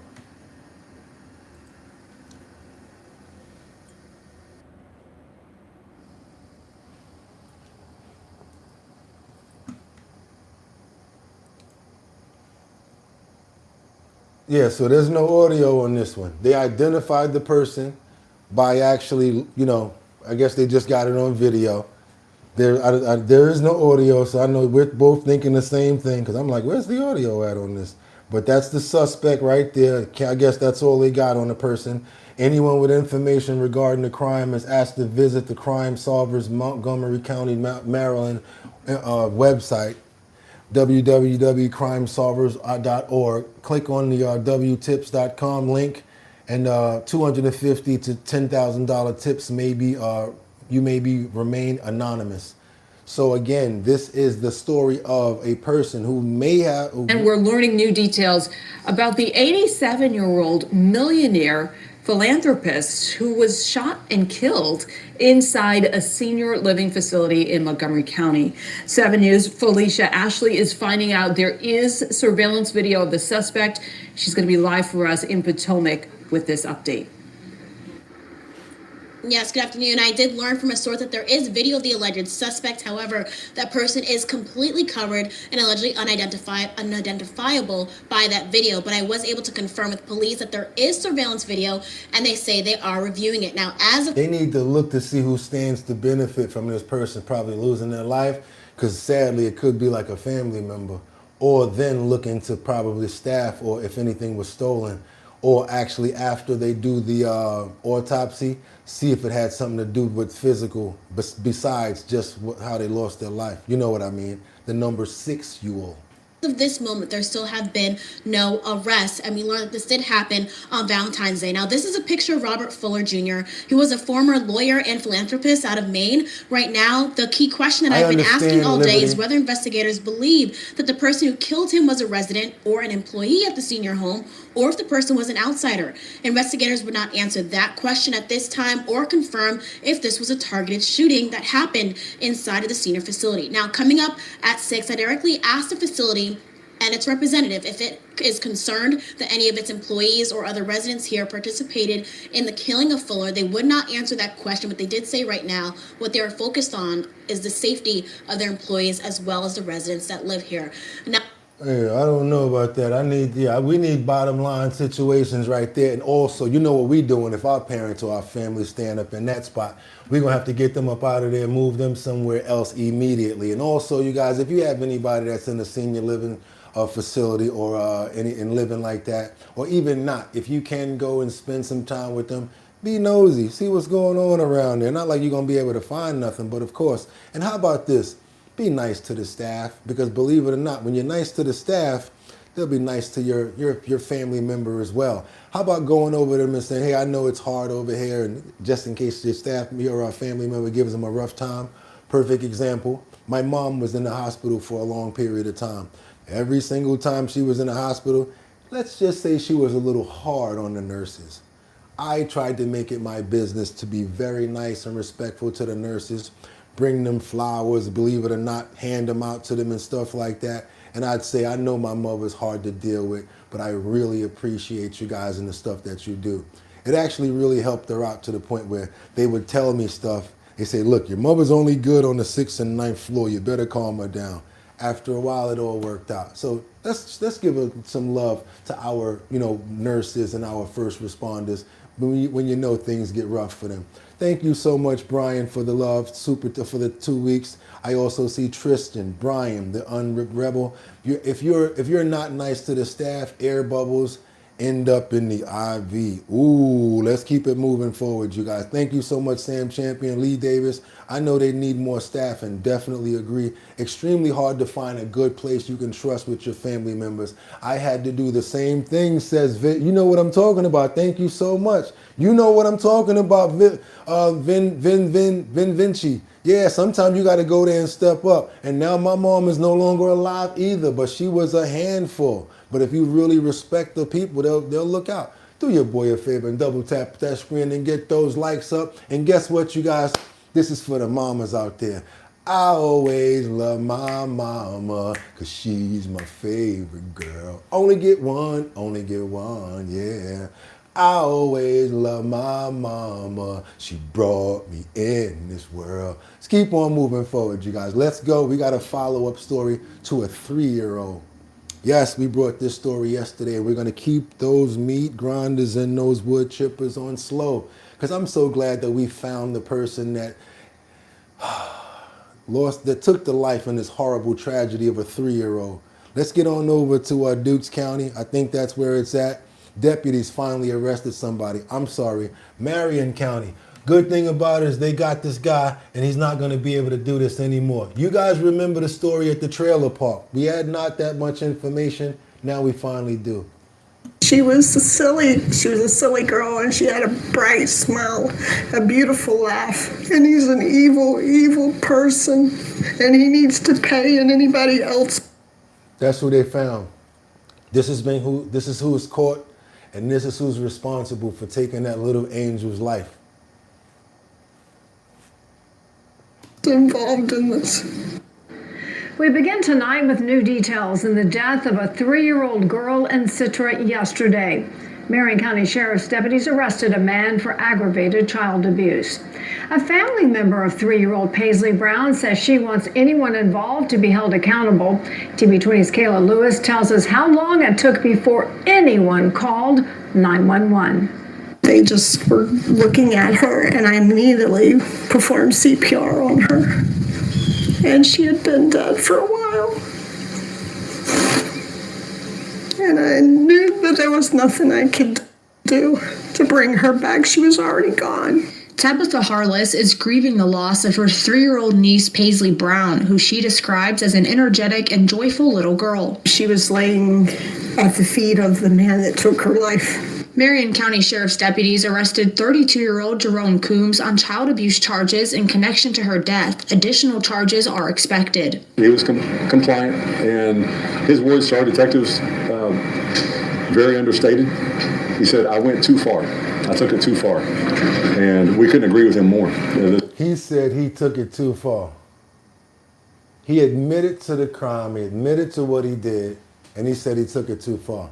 Women, people, if you have a job and you got that bum that's on that couch and he looked like he would whatever, you know what I'm talking about, get him the hell out the house. I don't know if that's the case, but if he ain't doing what he need to do, he don't need to be playing PlayStation 6, 7, or whatever the hell it is up in here, up in there. Nah, none of that, and he damn sure don't need to be babysitting or anywhere around any female little children, especially at all for no reason. There's a whole lot of red flags I see right here from the beginning. Let's keep on moving forward, you guys. This is more than just too far. This is the death of a small 3-year-old little girl. Coombs tells deputies he picked Paisley up from her playpen and accidentally dropped her, but then he said he hit her 3 times in her chest. This is a Citra house of horror. Harless says Coombs would tie the kids up with tape, rope, and even handcuffs at night. 5 kids ranging in age from 1 to 9 lived inside this trailer home. No, don't get past that, because I want people to know what's going on out here, and I really want people to understand who lost their life. That's who lost their life. Looking at a cartoon, a little beautiful little child, 100% innocent. Deputies, he picked Paisley up from her playpen and accidentally dropped her, but then he said he hit her 3 times in her chest. This is a Citra house of horror. Harless says Coombs would tie the kids up with tape, rope, and even handcuffs at night. 5 kids ranging in age from 1 to 9 lived inside this trailer home. Family members say Coombs is Paisley's mother's boyfriend. Did she know? And was she aware of this? These are things that will, I believe, pan out in this investigation. We will have answers to those questions because for us, I think as deputies, it's a case for sure that that just piques our interest. But more, these deputies as fathers and mothers, it's something that we have to have answers to, just for our own sake, if nothing else. The mother was out running errands when she received a call from Coombs letting her know Paisley was unresponsive. A 911 call was not made for 40 minutes. And as a father, I have less understanding as to why, if you're told your child is unresponsive, is all she's been told. It took 40 minutes to call 911. I don't have an answer for that. Deputies say Paisley was found with traumatic injuries, including bruising on her chest. Justice has to be served. I love that baby with all my heart. I loved all those kids. And somebody needs to speak up for them. Coombs is currently being held in the Marion County Jail on no bond, and family members tell us the kids are safe with a friend of the family. In Marion County, Kayla Lewis, TV 20 News. Again, that's why I show these stories so that you guys can know. You never know, like who you could trust. Got this fool on the couch. Exactly. He was basically supposed to be babysitting, and he went too far. That's what he said. He went too far. There better be justice, says Kinsey. Think that poor baby was so beautiful. Yes, the mother tried to do CPR, but he didn't say that he tried to do V. He did not say that. He did try to do CPR. So sad, unusual, child abuse suspect. Took 40 minutes to speak up though. Can't trust everyone with your children. So how far had he been going? Exactly, Winter. Again, how far had he been going? Thank you, Lord, for the protection that you do provide, but sometimes some of them slip through our hands and you did just get past us because of certain things that just happened. I would like to pray for the soul of little Paisley that lost her life and she's no longer with us, as well as the rest of the children that are involved in this tragic situation, or any other child who lost their life or maybe going through domestic or tragic situations like this. I want them to be able to get stronger and get strength and make it out. And please tell as much as you can when they come out to go ahead and tell on whoever did it. And I want them to know that it's okay to go ahead and tell. None of that snitching crap. Tell on whoever did it, and we're going to take it the right way as we're supposed to as good adults. Amen. Because some of us out here really have our heads on and we don't play when it comes down to messing around with them kids. That right there, I couldn't even explain to you what we're going to begin doing. Like ripping the dreads out one at a time while my foot is on his head and just pulling them out. Yes, foot on the real bad stuff. See, y'all don't want to hear what I'm talking about doing. All sorts of, and I'm telling you, Bugatti, I thought you. Yeah, I do, and I pray. But at the same time, he need to get it how he lived and how he gave it in a real bad way. I don't have nothing good to say about this person. This piece of crap, my bad. He's a monster. Let's keep on moving forward. And again, it's sad, but I like to get these stories out because again, it puts certain mothers that probably have a bum around them on point to look at their child and pay attention to what they're saying if they're coming to you and saying that. Or if not, examine them. And let's be better about how we're basically looking forward to being better diligent about who we leave our children with. Can't just leave your kids with anybody. Let's keep on moving forward, you guys. You like that one. You see that, but see, universe, we can't talk like that because it's too graphic. Okay, let's keep on moving forward. Cynthia said human shredder. They knew he was locking them up. WTF, why the F he's still been around? What's up with CPS, Id Nils Nappers? We need CPS for this. What you got to say? Okay. Prison justice is coming and I'll send money on their books. Oh, yeah, exactly. Let's keep on moving forward. We got to get on over to this woman that was visiting her brother that lost her life and multiple people. This is crazy right here, you guys. Richmond, Virginia, y'all got to get it right. I don't know what's going on in Richmond, but yeah, somebody just was out there visiting their family and next thing you know, lost their life. We're just learning the name of the female victim, the adult female here on scene. She was down here in Shockoe Bottom celebrating her brother's birthday. Her mom, a grief counselor by trade, now dealing with unimaginable grief herself. It is 23-year-old Genesis Jones is her name. Again, she was down here celebrating her brother's birthday when gunfire rang out about 2:45 this morning. She was not in the mix of people arguing, I'm told. She's an innocent bystander that was walking through Shockoe Bottom. according to sources, when she was hit by gunfire and pronounced dead here on scene. There's also another adult male that was pronounced dead here on scene, and 7 others that were shot in Shockoe Bottom this morning in a mass shooting incident, a mass casualty incident here in downtown Richmond. Those 7 others, 4 of them were taken by ambulance to a local hospital. 3 others arrived at a hospital with gunshot wounds in personal cars. And now what you have behind me is police trying to sort all of this out. There's obviously a lot of video down here in Shock. See what I'm saying? Somebody right there says, I live right over the pizza place right there on the corner. I don't know if you're telling the truth, but okay. Bottom. This is one of the main economic engines of the city, so there's a lot of cameras around. Detectives going through those cameras trying to find out what they can find as information as far as who the suspects may have been in this. We did speak to some bartenders that are at a bar in 18th and Franklin. They were telling me it sounded like automatic gunfire. It got closer and closer. Their patrons were ducking behind the bar for safety. It was mad chaos down here in downtown Richmond about 2:45 this morning. Now the process of investigating this continues. They're collecting evidence here on scene. There are secondary casualties as far as cars that have been shot up down here. Detectives have to go through each one of those cars, pull bullet casings out of it for evidence collection. So it's going to be quite a time down here that they have these streets shut off. I'm at 17th and Main Street. It goes clearly up to 19th and Main Street this way, and then it also goes down towards Franklin, 18th and Franklin. So a very large crime scene to process out here, Greg, and as you can imagine, they are in the early stages. Even though we're 3 hours, 4 hours into this, they are still in the early stages of talking to witnesses and collecting evidence here on scene. Oh, you guys, y'all got to get it together out there, man. That's why I make people not even want to go outside. It's like, I'm not going out there getting caught up in no crossfire doing nothing. I'm staying in the crib. That's what a lot of people think. You know what? Outside after dark, I don't know. You got to second guess it no matter where you at. People out there that lost their lives and everyone that was affected by this tragic event. I'm so tired of doing this. I wish we can do it the other way, Lord. But yes, I want to pray for them, their families, as well as anyone who's been affected, to give them strength and more understanding to get through this. We ask that today.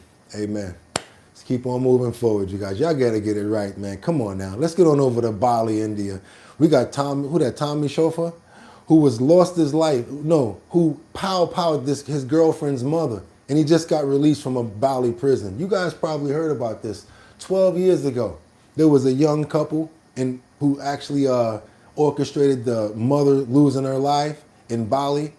Check this story out, because after 12 years, he has now come home, and I think she's still in. But let's get this story down packed and see what we have to say about this. Thanks, Inside Edition, for the information. Let's go. Heather Mack, she's the American heiress found guilty of stuffing her mom's body inside a suitcase while they were on vacation in the island paradise of Bali in the South Pacific 12 years ago. Heather was convicted along with her boyfriend of the cold-hearted scheme. Now the boyfriend, Tommy Schaefer, is out of jail after 12 years imprisonment in Bali. Let's double tap that screen and get those lights up, y'all. The body of Sheila Von Weiss Mack, who lived in Chicago, was found stuffed in a bloody suitcase. She had been bludgeoned to death. The arrest of the young lovers caused a sensation here in America. The teenage daughter of that American who was murdered in Bali remains behind bars today, as does her boyfriend. Heather Mack was pregnant when she was arrested and had the baby in the Bali prison. In 2016, video surfaced of Mack dancing in prison and sticking her tongue out. She was flown back to the U.S. in 2021 and is now serving a 26-year sentence in Illinois after pleading guilty to conspiracy to kill a U.S. national. She is from Illinois. That's right, you guys. Somebody said it, and they must have been following the story. This is her.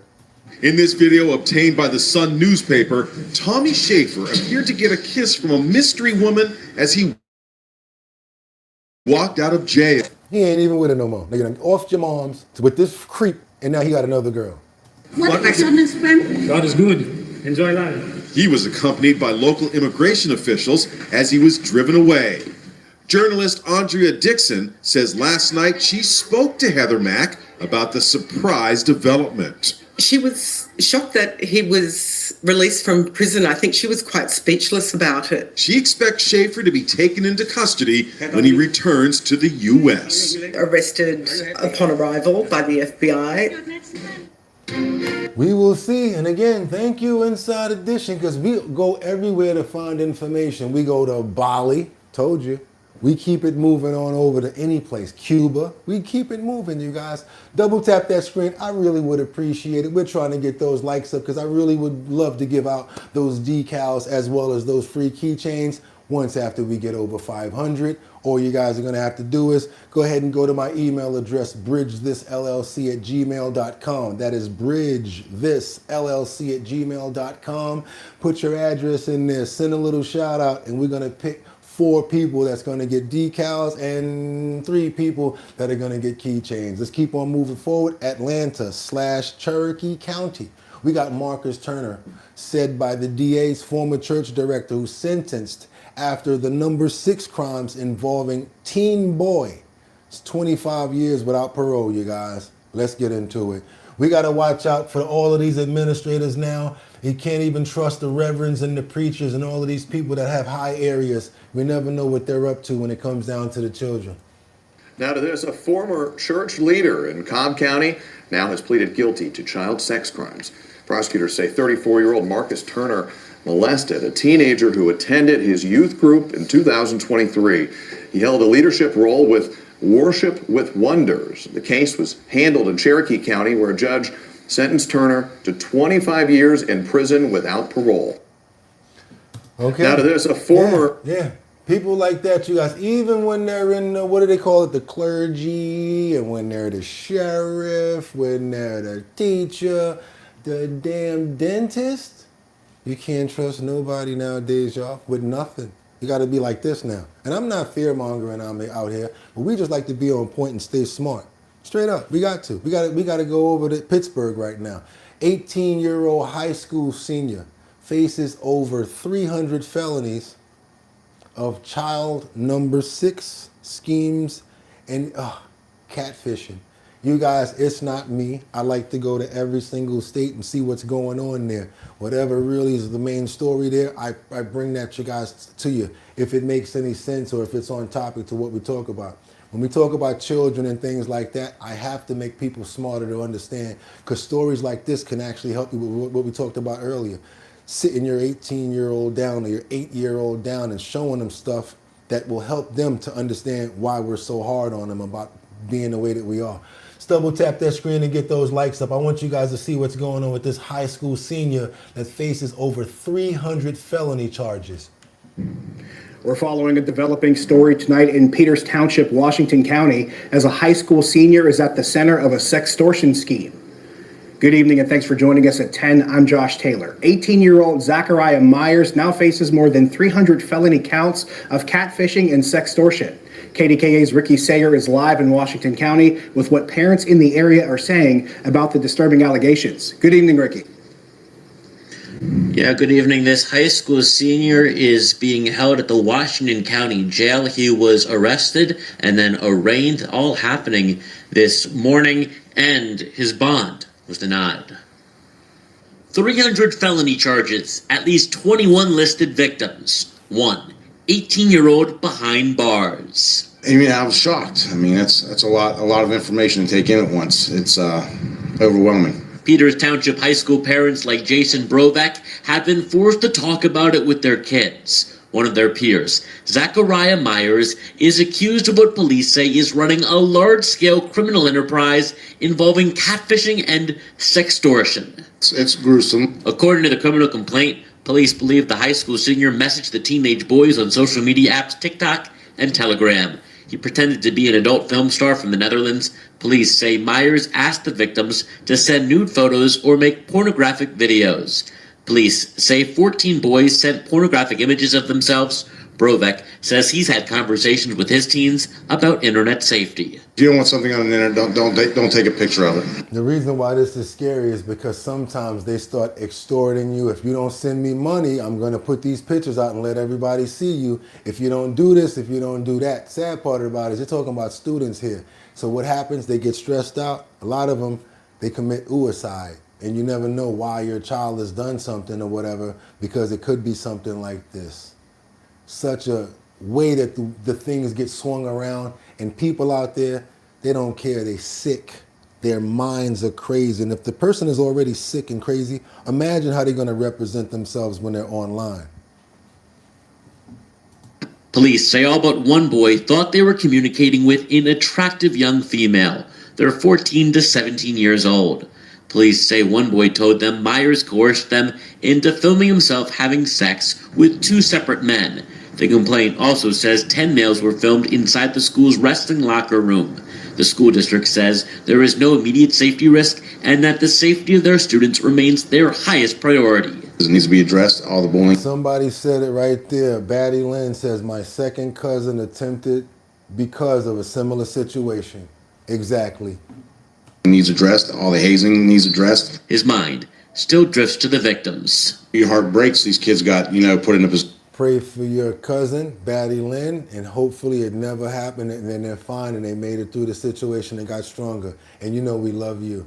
Amen. Let's keep on moving. Position that they didn't want to be put in, they were forced, they were scared, they were, bribed, however it all went down. It just not good for these kids. Worry about the long-term trauma.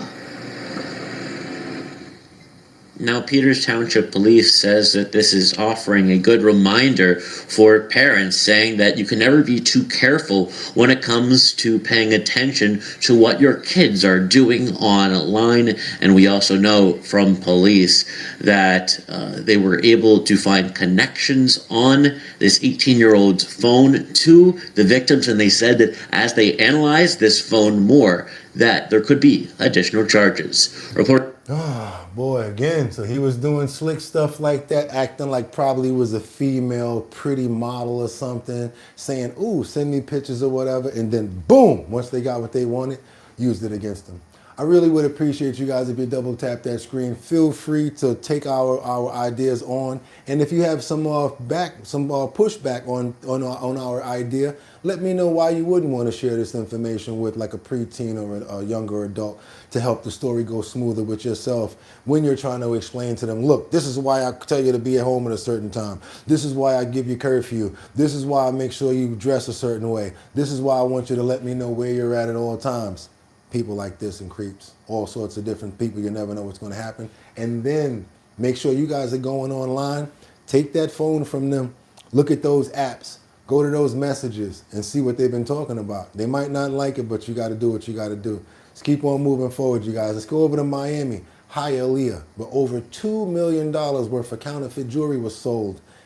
These shops are accused of counterfeiting. You guys know how they get down. A lot of places think that they're off the side. Nobody's going to realize what they're doing. Sometimes they get caught, and sometimes they get caught in a major way. We always do it. We take you guys down to Chinatown, and you see how the guys are running around selling the fake Rolex watches and all of those Audemars and stuff like that. You guys know what I mean. Let's see what's going on with this counterfeit bust in Hialeah. Nearly $2 million worth of counterfeit brand name jewelry was being sold at 2 South Florida stores. Investigators say the items were marked with high-end brands like Tiffany, Chanel, and Cartier. NBC6's Shernay Amara takes us to one of those locations for more on the arrests made. Someone says, my son is on my Line and Google account. I see everything. There you go. Well, right behind me here on 8th Street is one of the 2 stores named in that police report. And detectives say inside they found more than 100 pieces of jewelry with luxury brand names, but they say none of it was authentic. The same face seen promoting a jewelry business is now seen in a mugshot and in court. Good morning, Mr. Beltran Machado. Do you speak English? Spanish, please. Spanish, sir. Buenos días, señor Beltrán Machado. Police say Manuel Beltran Machado was selling fake luxury jewelry from this store on Southwest 8th Street and another store in Hialeah. Court records show detectives documented 262 pieces of counterfeit jewelry between both stores, with markings associated with brands like Gucci, Chanel, Cartier, Rolex, and more. You were arrested. Yeah, more like Fendi. You know what I'm saying? You know what I'm saying? Y'all know how we do around here. You know, we don't just talk about it, we be about it. We go out and we get the samples. Perfect example right here. We down in Chinatown. We're minding our business. I'm explaining like Ace Ventura from Pet Detective. We're downtown. We're minding our business. And the next thing you know, a guy runs by. Some shades fall off out of his jacket. I'm sorry, Fire Marshal Bill. We picked them up and we realized they're knockoffs. We offered them to the chat. They've been with us for about a year now. So if anybody still up for, for grabs, of course they're knockoffs. There's some, what are these, Fendis or whatever like that? I have no problem at all with sending you guys these right here. Casey, I've been trying to get these to somebody for like a whole 7 months already, right, Casey? You know the deal. Yo, you remember that video, right, Casey? Yeah, no doubt. Yo, let's keep on going on this one. For sale of counterfeit labels, over $20,000. Investigators say the merchandise totals more than $1.8 million. Yeah, y'all, it's everywhere. All that gaga, that's what we call it. We call it gaga. Because if you think you got something, you must be really fooling yourself like a baby. Gaga.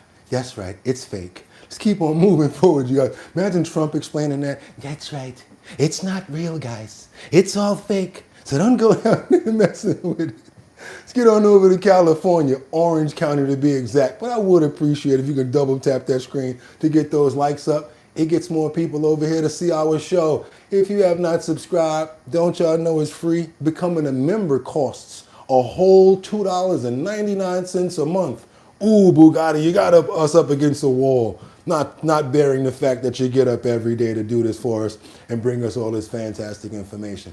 We try to keep everything low around here. We understand what's going on, you guys. That's why we ask for likes instead of the monetary, because we know it's hard out here for a pimp. So we ask for it in the likes, get more people over. Something I wanted you guys to see. What is this? Is this the one? Yep. They dug through the walls. All right. Oh, we can't get in through the door. Let's see if we can go into the next door and drill through the drywall to break into this card shop to get all these Pokemon cards. They're doing everything. You guys know we've been following these Pokemon cards, the online theft, the in-store theft, the way that they went in brazenly downtown in New York here and pulled out the Pow Pows, took all of those expensive Pokemon cards because they're not really traceable. They're still doing it, but they're finding all sorts of different ways to do it. I think these people really need to pay attention to security when it comes down to this. The search is on in Anaheim for the 3 people who broke into a collectibles store to steal tens of thousands of dollars worth of Pokemon cards. The burglars got into the store by first breaking into the business next door. Eyewitness News reporter Amy Powell live with more of that surveillance video and what the store owner is saying tonight. Amy. And Mark, the surge in thefts of Pokemon cards here in Southern California and across the country is cause for alarm for business owners. In this latest instance, the business owner had security in place, but even with that, he wasn't surprised when thieves broke into his business. BAM! Y'all been around, y'all know what that means. Security cameras capturing thieves smashing display cases with sledgehammers and stealing Pokemon cards from an Orange County shop. 3 male suspects seen breaking into the Anaheim business around 3 in the morning on Tuesday, snatching hundreds of the highly sought-after trading cards in less than 10 minutes. They broke that one. Pokemon cards, y'all. These Pokemon cards cost like $20,000, $10,000 if you get the right one. A burglar alarm going off, alerting the owner of Dewey Collectibles at his home. He says the suspects broke into a neighboring business and then pounded a large hole through drywall to enter his shop. They took a lot of smaller single cards and graded cards here. They were smart. Have a lot of those, so it does add up to a lot of big amount of merchandise was stolen here. In January, police responding to a burglar alarm at a Simi Valley shop.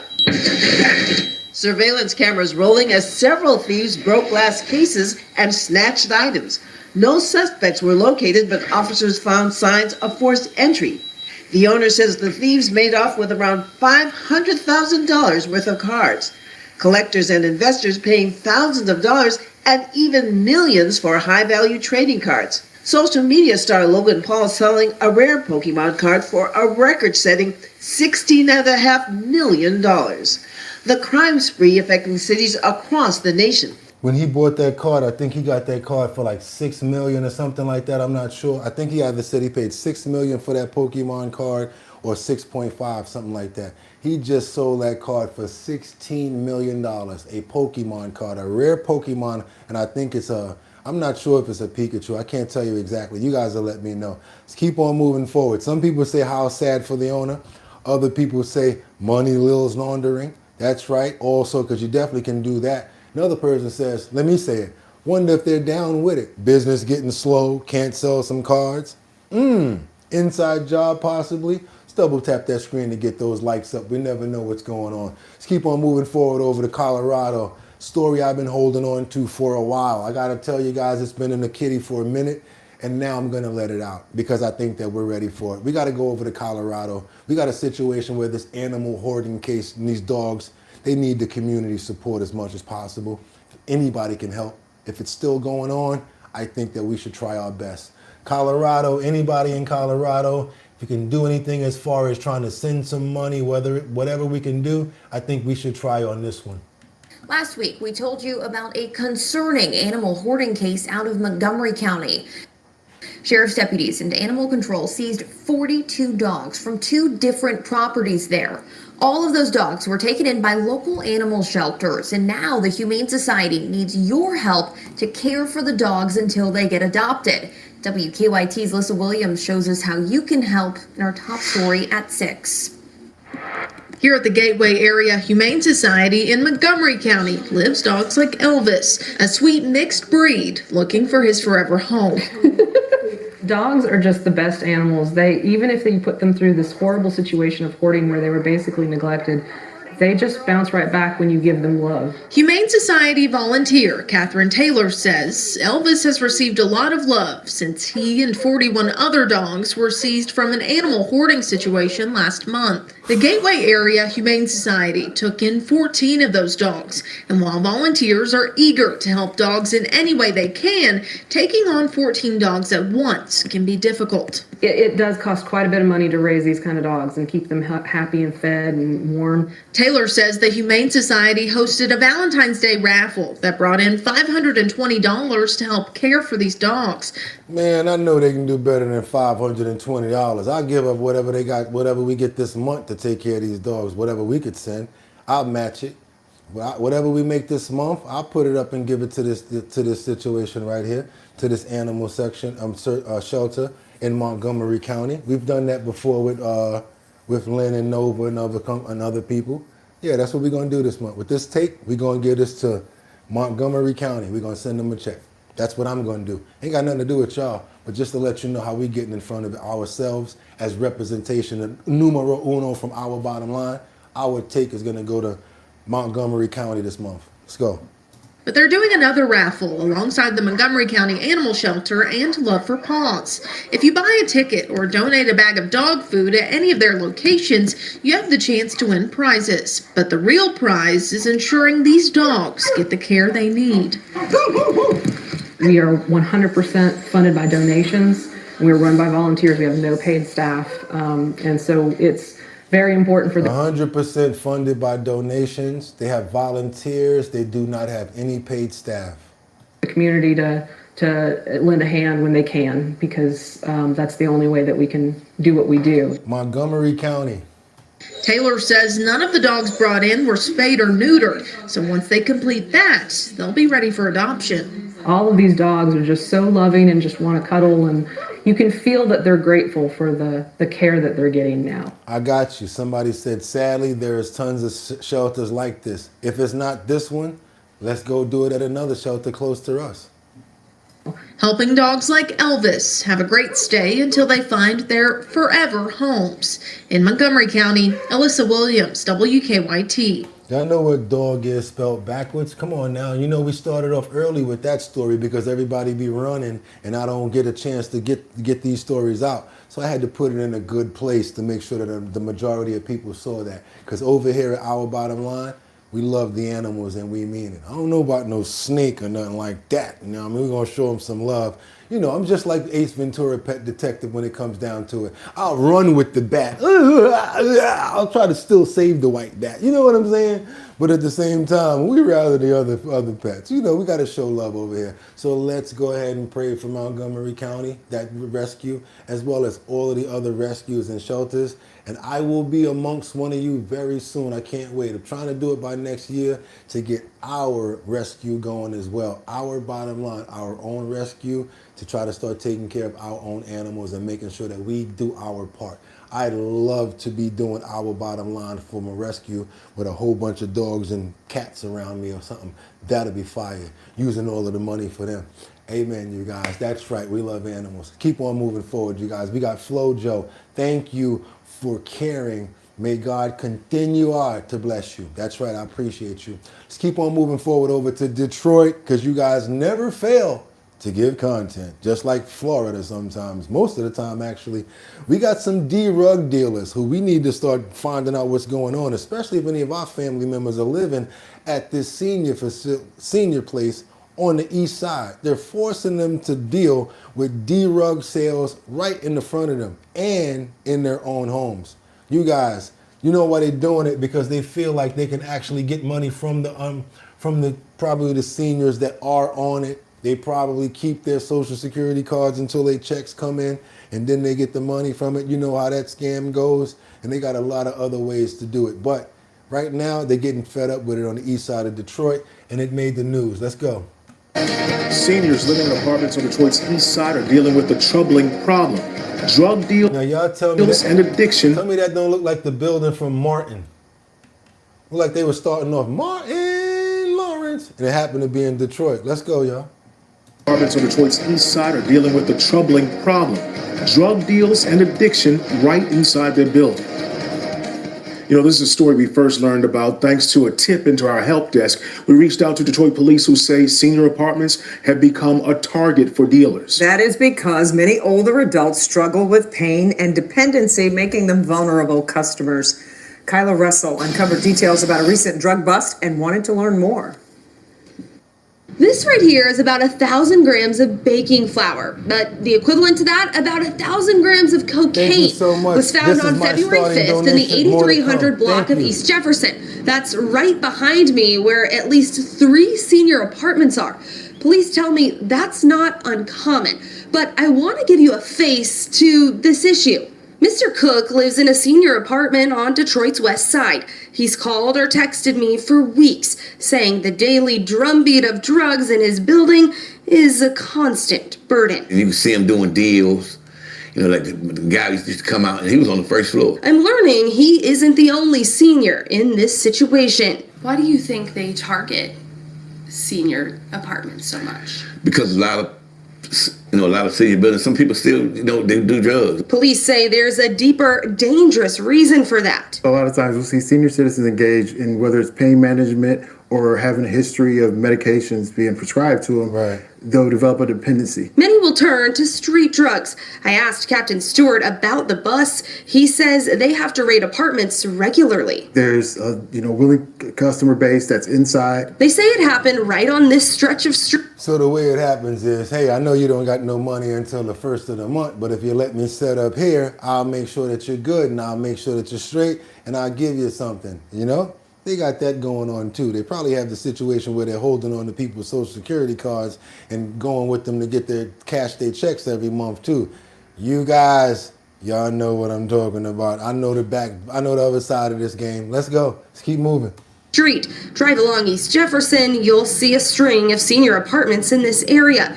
And residents tell me drugs are a persistent like God from in too deep. There you go, Brian. You know what I'm talking about. That's right. Use one of their apartments and run it. Don't worry. We're going. If you get a little scratch, You know, if you get a little itch, we gonna help you scratch it. You remember that part where LL Cool J played in Too Deep?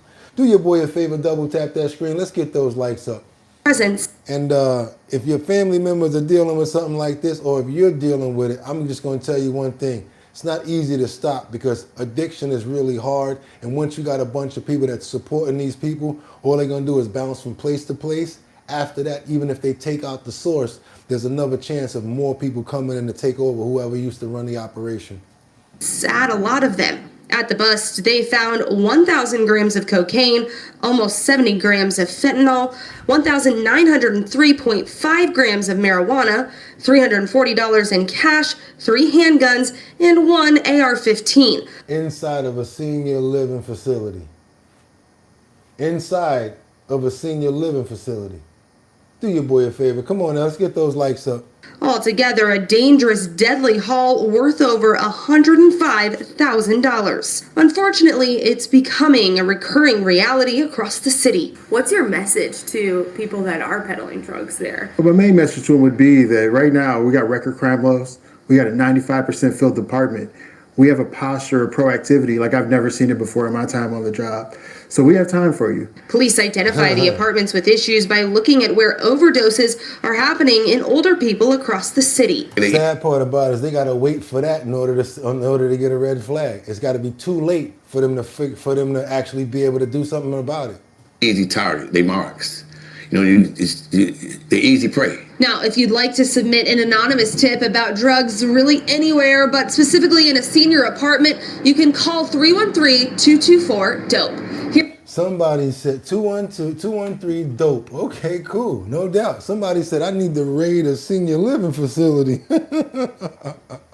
Peers, right? We need to run down on them. They the ones that got it. Y'all know what I'm talking about?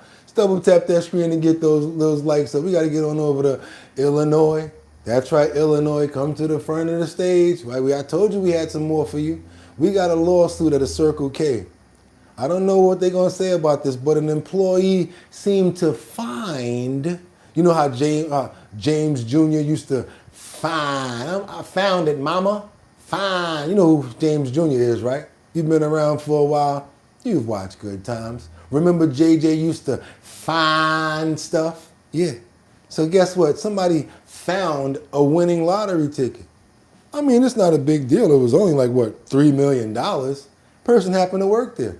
Let's see what's going on with this Circle K situation with this lottery ticket. Let's get the real story. Come on over here, Illinois. Let's go.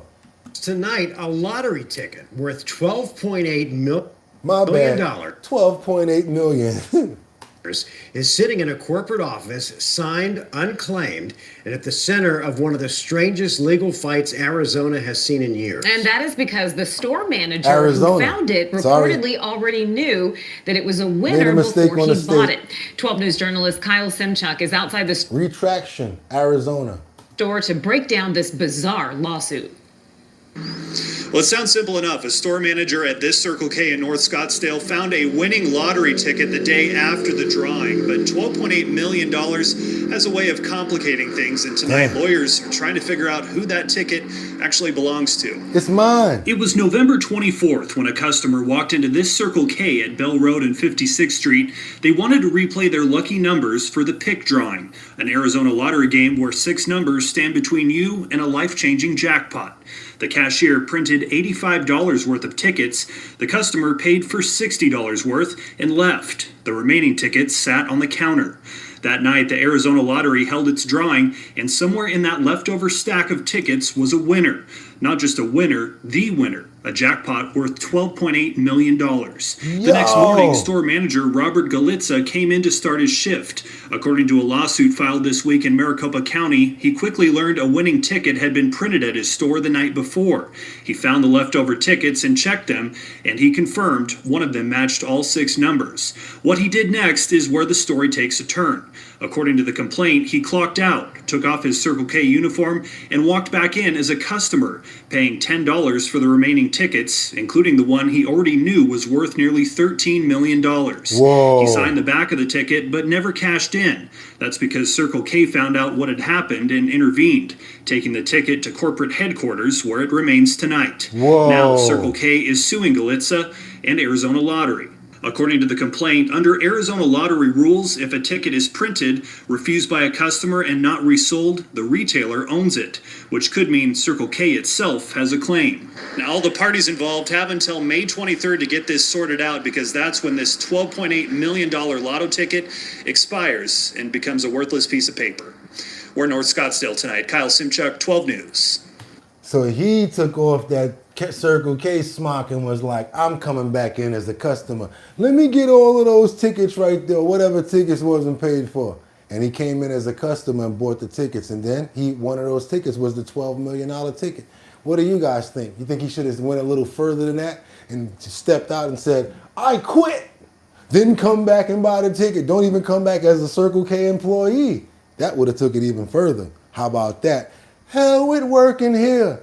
I go work at the Popeyes until we sort this out. Do your boy a favor, double tap that screen to get those likes out. Where there's a will, there's a way. He would have had a two-piece swammy on his side. Let's keep it moving forward, you guys. I really would appreciate it. We got to get into Michigan because we don't leave any stones unturned, especially when it comes down to our children. This is how we found out the follow-up to yesterday's story with the little girl. Let's get on over to Michigan. We got children living in total squalor, found alone during a welfare check. Sometimes this needs to happen because we just need to be nosy sometimes, especially when it comes down to the children. 2 of them. Back to Dave Kinchin in Flint Township, covering a horrific case of child abuse, and a mother is charged after leaving her 2 small children in squalor. Dave, there's some video of this, some body camera footage, absolutely awful to watch. Yeah, it really is. You know, we were talking about that in the newsroom earlier today. Somebody said, or just have somebody else that doesn't work there turn it in for you, but you can't trust that person once they got $12.5 million, even as your family member, can you? You know, this just shows you how crazy our world is, but this is the kind of thing that can absolutely be prevented. Police crediting a neighbor for calling 911 and stepping in. We do want to warn you, this video is very difficult to watch. This is body-worn camera footage from a Flint Township police officer and what they found when they went into this. There we go, Batty. I know you saw this already, and that's why we're reporting it, because it's necessary. House on a simple welfare check. Oh, Jesus, there's a little kid. Yep. Hey, buddy. We got 2 kids, one's completely naked and the other one's covered in... Would you mind getting a couple safety blankets so we can get them wrapped up in the cars? Well, it was a 911 call from a neighbor. A 911 call from a neighbor sensing something was wrong that led to this discovery. The officers seeing trash covering the floors, feces smeared along the walls at the height of a child, we're told, and a faucet running endlessly. One of the kids, and this is just heartbreaking, one of the kids was seen trying to eat raw, spoiled meat, according to an officer there. Another curled up on the bedroom floor, no clean clothes, no food in the kitchen, no phone or tablet to call for help. And remember, these are small children with special needs, according to investigators. Police say they were left this way on their own for days as their mother simply walked away with no caregiver stepping in. Prosecutors charging Crystal Farmer with multiple counts of felony child abandonment and felony child abuse in the 2nd degree. Even retired law enforcement experts who have seen everything are in shock because of scenes like this one. You go home and actually you pray. And you say, God, give me the strength to get through this. And then you hate to take it home to your husband or your wife. And they're like, what's wrong? And because it wasn't just another day. And you hug your kid, you hug your wife. And there's times it brings you to tears because these are helpless kids. And what the hell's wrong with people? How can you do that? Yeah, that really is the big question now. We do know police here in Flint Township said they had to sort through the mother's lies, so she was charged with allegedly lying to police. We also know that police are crediting that neighbor for stepping in and calling 911, saying it's an example of if you see something wrong, you have to say something. There's a lot of questions, obviously, still in all of this. A lot of things we really don't know, but what we do know is those kids are safe right now. That's the big thing. They are safe at this time. Reporting in Flint Township, Dave Kinchin, Fox 2 News. Brian, you're not crying by yourself, bro. For me to be able to put that up there, you should have seen what I was going through just when I saw it the first time, man. Because I just can't believe that anyone or anybody, and I can't even keep on describing what they had to go through in that squalor. It's just unbelievable, and I just can't even, I'm speechless. But I do want to pray for the fact that they found them and they got them out of there. Hopefully, it seems like anywhere that they go to is going to be better than that. The mother needs to be brought up on some really serious charges and never have children again. And I really pray that these kids can get past this terrible tragedy that we just saw before us, that I've never seen anything like this before in my life. Seems like it's just getting worse and worse each day. And why are they doing it to their own kids? Yesterday, the father with the kids, with the daughters, now the mother with their own children. We ask for better security, for more love, and please, God, if you guys, anybody see something like this, you got to tell on these people, because you're not hurting them. Hell with all that snitching. You're saving the babies. Amen. Let's keep on moving forward now. Woo! We got a woman that got powed in the face by a non less than lethal, and she's claiming a lawsuit in Los Angeles. Let's get on over to Los Angeles real quick, you guys. Double tap that screen. Let's get those likes up. Very serious story right there. Let's go. A woman who was shot in the face with a less lethal round at a recent ICE protest is now filing a claim against the LAPD. A warning that the images of the injury are pretty graphic. Eyewitness News reporter Annabelle Munoz has the story. Today marks 3 weeks since 25-year-old Jasmine Lomas joined a protest against ICE in downtown Los Angeles. The SoCal resident and mother says she's still suffering physical and emotional pain after police shot her with a less lethal round centimeters below her eye. I feel like I can't really grasp what's happening and like how severe it really is. She says she was using her phone trying to help a driver find her when an officer struck her in the face without warning. Her attorney believes it was an indelible paint bullet. Witnesses rushed to help. They sat me down and there's an EMT there that ended up helping me with the bleeding. And during that time, I still wasn't aware of what exactly happened. And probably stunned. But with the reactions, like I knew was probably very bad. Lomas has now filed a claim with the Los Angeles Police Department saying police used excessive force. She plans to file a formal lawsuit. We've also filed a claim with the LAPD Internal Affairs Division, and we're hoping they do their own separate investigation. Okay, we going there because everybody has split comments on this one. We got people that's saying that she should have stayed at home. She's going to win. Got another person that says, don't give her a dime. Why was she there impeding operations? Another person says, so why you should have been at home? Ouch. She probably was acting crazy, said Mo. Liberty says, ouch. We got Kinsey that says, cry. People would rather turn their heads than look away than help. So why they're attending the protest? This loser. She's going to get paid. Sue the ish out of them. She was a protester there and clearly are pictures. Let's keep on moving forward, you guys. Liberty says, we watch all news and respect all views. Our goal is to have a civil discourse to find solutions. Bugatti has no political affiliations, and hit that like button. Let's keep on moving forward, you guys. Wow, I'm the MN Ice Terrible Bullies. Okay, let's keep on moving forward, guys.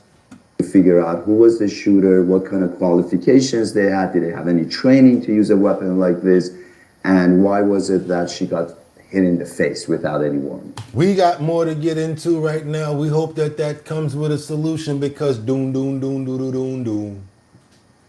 Do do doom doom doom doom doom doom doom do do doom doom doom doom doom doom doom doom doom doom doom doom doom doom do do doom doom do do doom doom doom doom doom do do doom doom. Do-do-do-do-do-do. Rice, rice, baby. Do-do-do-do. I said rice, rice, baby. Do-do-do-do-do-do. Rice, baby. Do-do-do-do-do. All right, stop. Grab your pot and listen. Rice is back with a brand new condition. Cleaning. How many times do you run that water over Christ? Let me know right now. Is it 20? Is it 30? How many times? That's right. Rice, baby. How many times do you rinse your rice? Simple question. If you cook rice, how many times do you rinse it? Do you rinse it one time and let the starch go down? Or do you continually rinse it the way, matter of fact, I'm not going to say that because you guys are going to cheat. How many times do you rinse your rice? Has to be washed 3 times to 4. Someone says 3 times. Rinse until it runs clear. Someone got the Spanish connection over here. Till the water's clear 3 times, 3 or 4 times in hot water, at least 2 times. 4. We got you see no, until you see no starch. Land of the free, yeah, right. Please double tap that screen, that too. Your mods are the best, I know. Give up the rice, it's all arsenic. Ooh.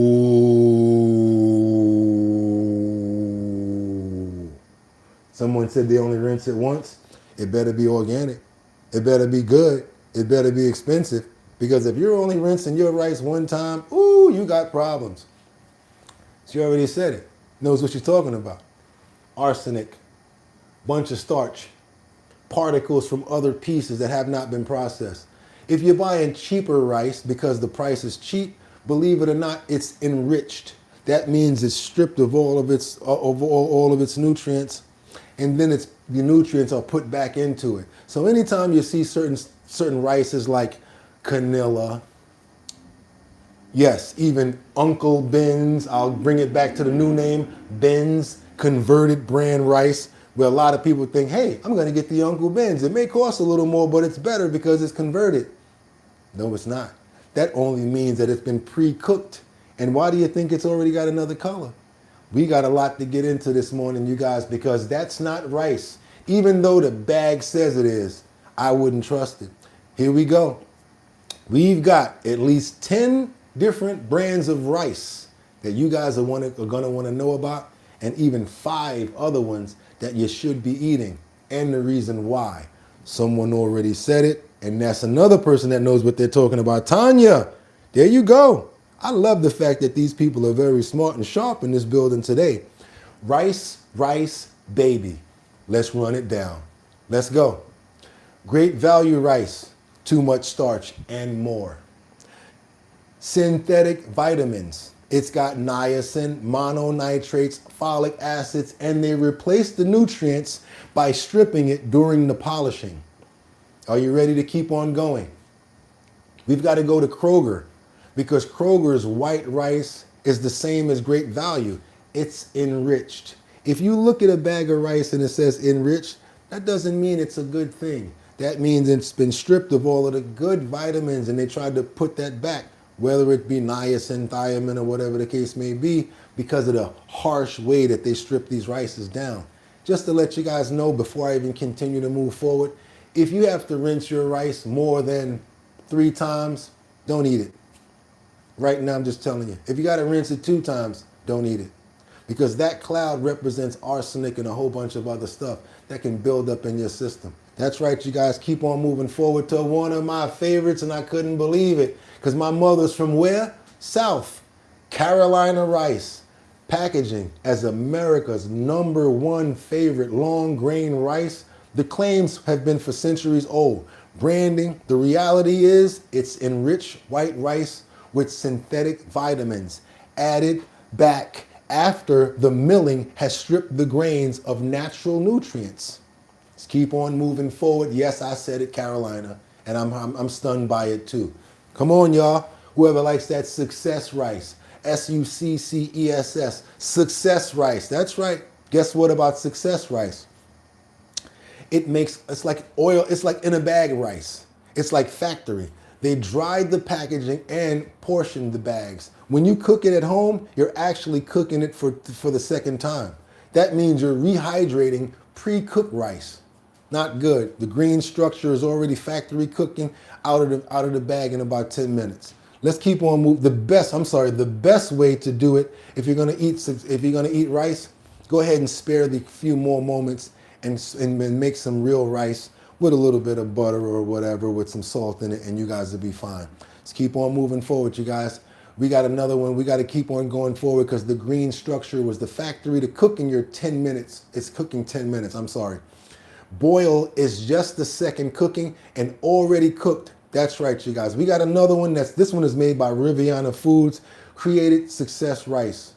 The portions are controlled in bags that you drop in the boiling water for about 10 minutes. No measuring, no rinsing, and no mess up. But the sad part about that, only thing you're getting is mush and thin stripped rice. Not even getting full pieces of rice. Let's keep on moving forward. Yeah, we're going to get the real rice. We're going there. You guys heard about Mahatma? That's not one of the real ones. I said we're going there. Mahatma is actually not good. It's facing an active class action lawsuit. Please pay attention because this is what someone is talking about. These are the things that you have to pay attention to, that you're worried about in rice. The same thing that right now, if you don't think I'm telling the truth, look it up. Because everything I told you, I independently looked it up of every one of these brands. Mahatma, the rice is facing an active class action lawsuit filed in June. And it's at 2025 for undisclosed arsenic and cadmium. Yeah, this has been tested. It's shown in the brown rice, 307 parts per billion. Arsenic at 11 parts per billion. That's right, cadmium, exceeding the FDA's limits. Okay, you guys, we're getting into it right now. Yes, that's right, knowledge of rice, because it's something that we mix in everything and we eat it because it's really really fast to cook. But the other thing that we got to realize is it's the stuff that we eat a lot. So if we're eating and consuming a lot of this product, if it has a lot of arsenic in it, we retain the possibilities of going and moving forward and getting the aligned sicknesses that come along with it. We got to keep on moving forward because Uncle Ben's / Ben's cleaned up name, original rice, it's converted rice. It was developed for World War II military airdrops. Rice that would attract, that wouldn't attract weevils during a long storage and transport. The conversion process involves parboiling the rice before milling, which drives nutrients from the bran into the grain. Keep on moving forward. That sounds beneficial until you realize it's rice that's been partially cooked, then dried and sold to you, cooked again by Mars Inc. We got a couple other ones, you guys, that I want to get into, but you know I like to show some of the video so that some of the content that I'm telling you guys you can actually get. Every single thing that I got here already copy pasted and I put it inside of the description with the link to the actual video. Let's get into this rice. That's right, you guys. Should we be dealing with this rice? What rice should we eat? I've even got the good ones that are good for you. As a matter of fact, let's cheat. Let's get to the end right now. I'm not even going to wait. I'm going to verbally say it. The good rice. Let's go all the way there. Good rice that's good for us. The name of the brand is called Golden Star Thai Ho Mali Jasmine Rice. That's why I said you were right, because the jasmine rices are the ones. Cross into actual rice. This is prime ingredients, Thai jasmine rice. Naturally fragrant, long grain, with a slightly sweet taste and soft texture. The jasmine rice should have jasmine rice, not broken grains, not pre-cooked. Convenient, authentic, royal balsamic rice. That's right, basmati rice. It's been aged for 12 months, and that contributes, and they keep it in silos. It's packaged in an age process, and it's traditionally for basmati. It allows the rice to dry slowly and concentrating on flavor, improving the texture. This rice has been given time to develop. And I'm talking about even the rice looked pretty. When it got to this rice, the grains looked like flowers. The grains were all nice and pretty. You wouldn't believe what these rice grains look like. I want to look at my plate like, damn, that's some pretty rice. We gonna get there. Let's keep it moving, you guys, and double tap that screen. Let's go. Great value long grain you've been buying at Walmart requires 30 rinses before the water clears. The minute rice you grab for convenience, pre-cooked and freeze-dried. That Mahatma your family trusts? Active lawsuit for undisclosed arsenic and cadmium contamination. I spent weeks investigating what's actually in rice sold in American grocery stores. Kaz. What I found made me throw bags in the trash. In the next 20 minutes, I'm exposing exactly which rice brands are lying to you. The ones using manufacturing shortcuts that destroy texture, the ones hiding heavy metal contamination behind heritage branding, and also show real rice options that still respect the grain. Now, if you appreciate the content that we constantly bring you, we care about your health, want you to eat good, it ain't a lot just to double tap that screen to get those likes up. Trust me, it's not easy finding this content for you guys and making sure that we're on point with good measure. Do your boy a favor. I really would appreciate it. Let's get those likes up. I appreciate it. Let's go. Let's start with the worst offenders. Great value, long grain rice from Walmart requires 15 to 30 rinses before the water runs clear. Not 2 or 3 rinses like quality rice. 30. That's not rice. That's manufacturing failure where broken grains and excess starch are left in the bag because quality control costs money. Walmart contracts with industrial rice mills to produce private label rice at the lowest possible cost. Those mills prioritize speed over quality, running rice through polishing equipment so quickly that broken grains aren't removed and surface starch isn't properly cleaned. But you also have to understand, Voodoo, that it says you have to rinse it. It's not good without rinsing before you cook it. You have to rinse it, but if you have to rinse rice before you cook it, you're not supposed to be eating that rice, is what I'm trying to explain to you. Because what you're rinsing off is the lack of them cleaning it, is what they're leaving on it, is possibly, you know, some stuff from when they were raising the rice. It's not been cleaned, it's not been processed right, and it has been processed the wrong way. My old phone carrier was reaching their hand into my wallet and just helping themselves. I like having no... What ends up in the bag is a mixture of whole grains, broken fragments, and loose starch. The broken grains are the problem. When rice breaks during milling, those fragments release starch during cooking. That starch makes the rice gloopy and sticky. Like mashed potatoes instead of separate grains, quality rice mills remove broken grains through screening. Budget mills skip that step because screening takes time and reduces yield. The excessive rinsing requirement is proof of poor processing. You're not rinsing to remove dirt or pesticides. You're rinsing to remove the starch and fragments that should have been removed at the mill. Every rinse is compensating for a quality control step that Walmart's suppliers skipped to save pennies per bag. Yep, you're welcome. What makes great value rice particularly offensive is the Enriched label. They've added synthetic vitamins, ferric phosphate, niacin, thiamine mononitrate, folic acid, to replace nutrients stripped during polishing. Real rice doesn't need enrichment because proper milling preserves the grain's natural nutrition. Enrichment is the confession that the grain was over-processed. So when you walk up to a bag of rice and it says enriched, we think that's good. That's what it really means right there. At $3 per bag, great value is cheap because quality was sacrificed at every step. You're paying for broken grains and excess starch, then spending 20 minutes rinsing to make it barely edible. Is he lying? Kroger Enriched long grain. White rice is another private label disaster. Refined grain stripped of nutrients, then synthetic vitamins added back to meet legal requirements. The Enriched label sounds like a benefit. It's actually an admission that the... Hey, Lemu, Yarborough, you taking your like back and we keep talking about rice? I ain't got no problem with that. We talking about rice for a while, just to let you know. See ya, and I wouldn't want to be ya. Milling process destroyed what nature put there. The enrichment adds ferric phosphate, niacin, thiamine mononitrate, and folic acid, synthetic vitamins created in laboratories. Real rice doesn't need this because proper milling preserves natural nutrients. Enrichment exists because industrial milling removes the bran and germ to create white rice with long shelf life. I know. Then adds synthetic vitamins to avoid selling nutritionally void grain. What makes enriched rice problematic is how it's positioned as normal. Most Americans buy it without questioning why rice needs vitamins added. The answer is simple. Mills remove everything that might spoil to maximize shelf stability then fortify to meet minimum legal standards. Wow. The customer rating of 2 out of 5 stars tells you everything. Jesus Christ. People buying this rice are disappointed.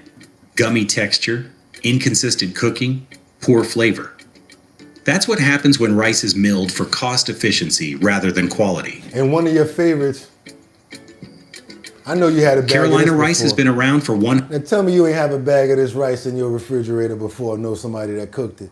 Just to let you know, a lot of the restaurants use Carolina rice because it's already pre-cooked. 100 years, and that heritage is used to sell trust. The packaging features America's favorite long grain rice claims and century-old branding. The reality, this is enriched white rice with synthetic vitamins added back after milling stripped the grain of natural nutrients. White rice, extra long slash, right? And then somewhere it's gonna say enriched, so that it makes you feel like, see that enriched slash enrichtico? Enriched, that means vitamins been put back in it because it's been stripped so bad. Riviana Foods owns Carolina rice, and they've industrialized production while maintaining heritage marketing. The rice is milled to remove bran and germ, creating white rice with long shelf life.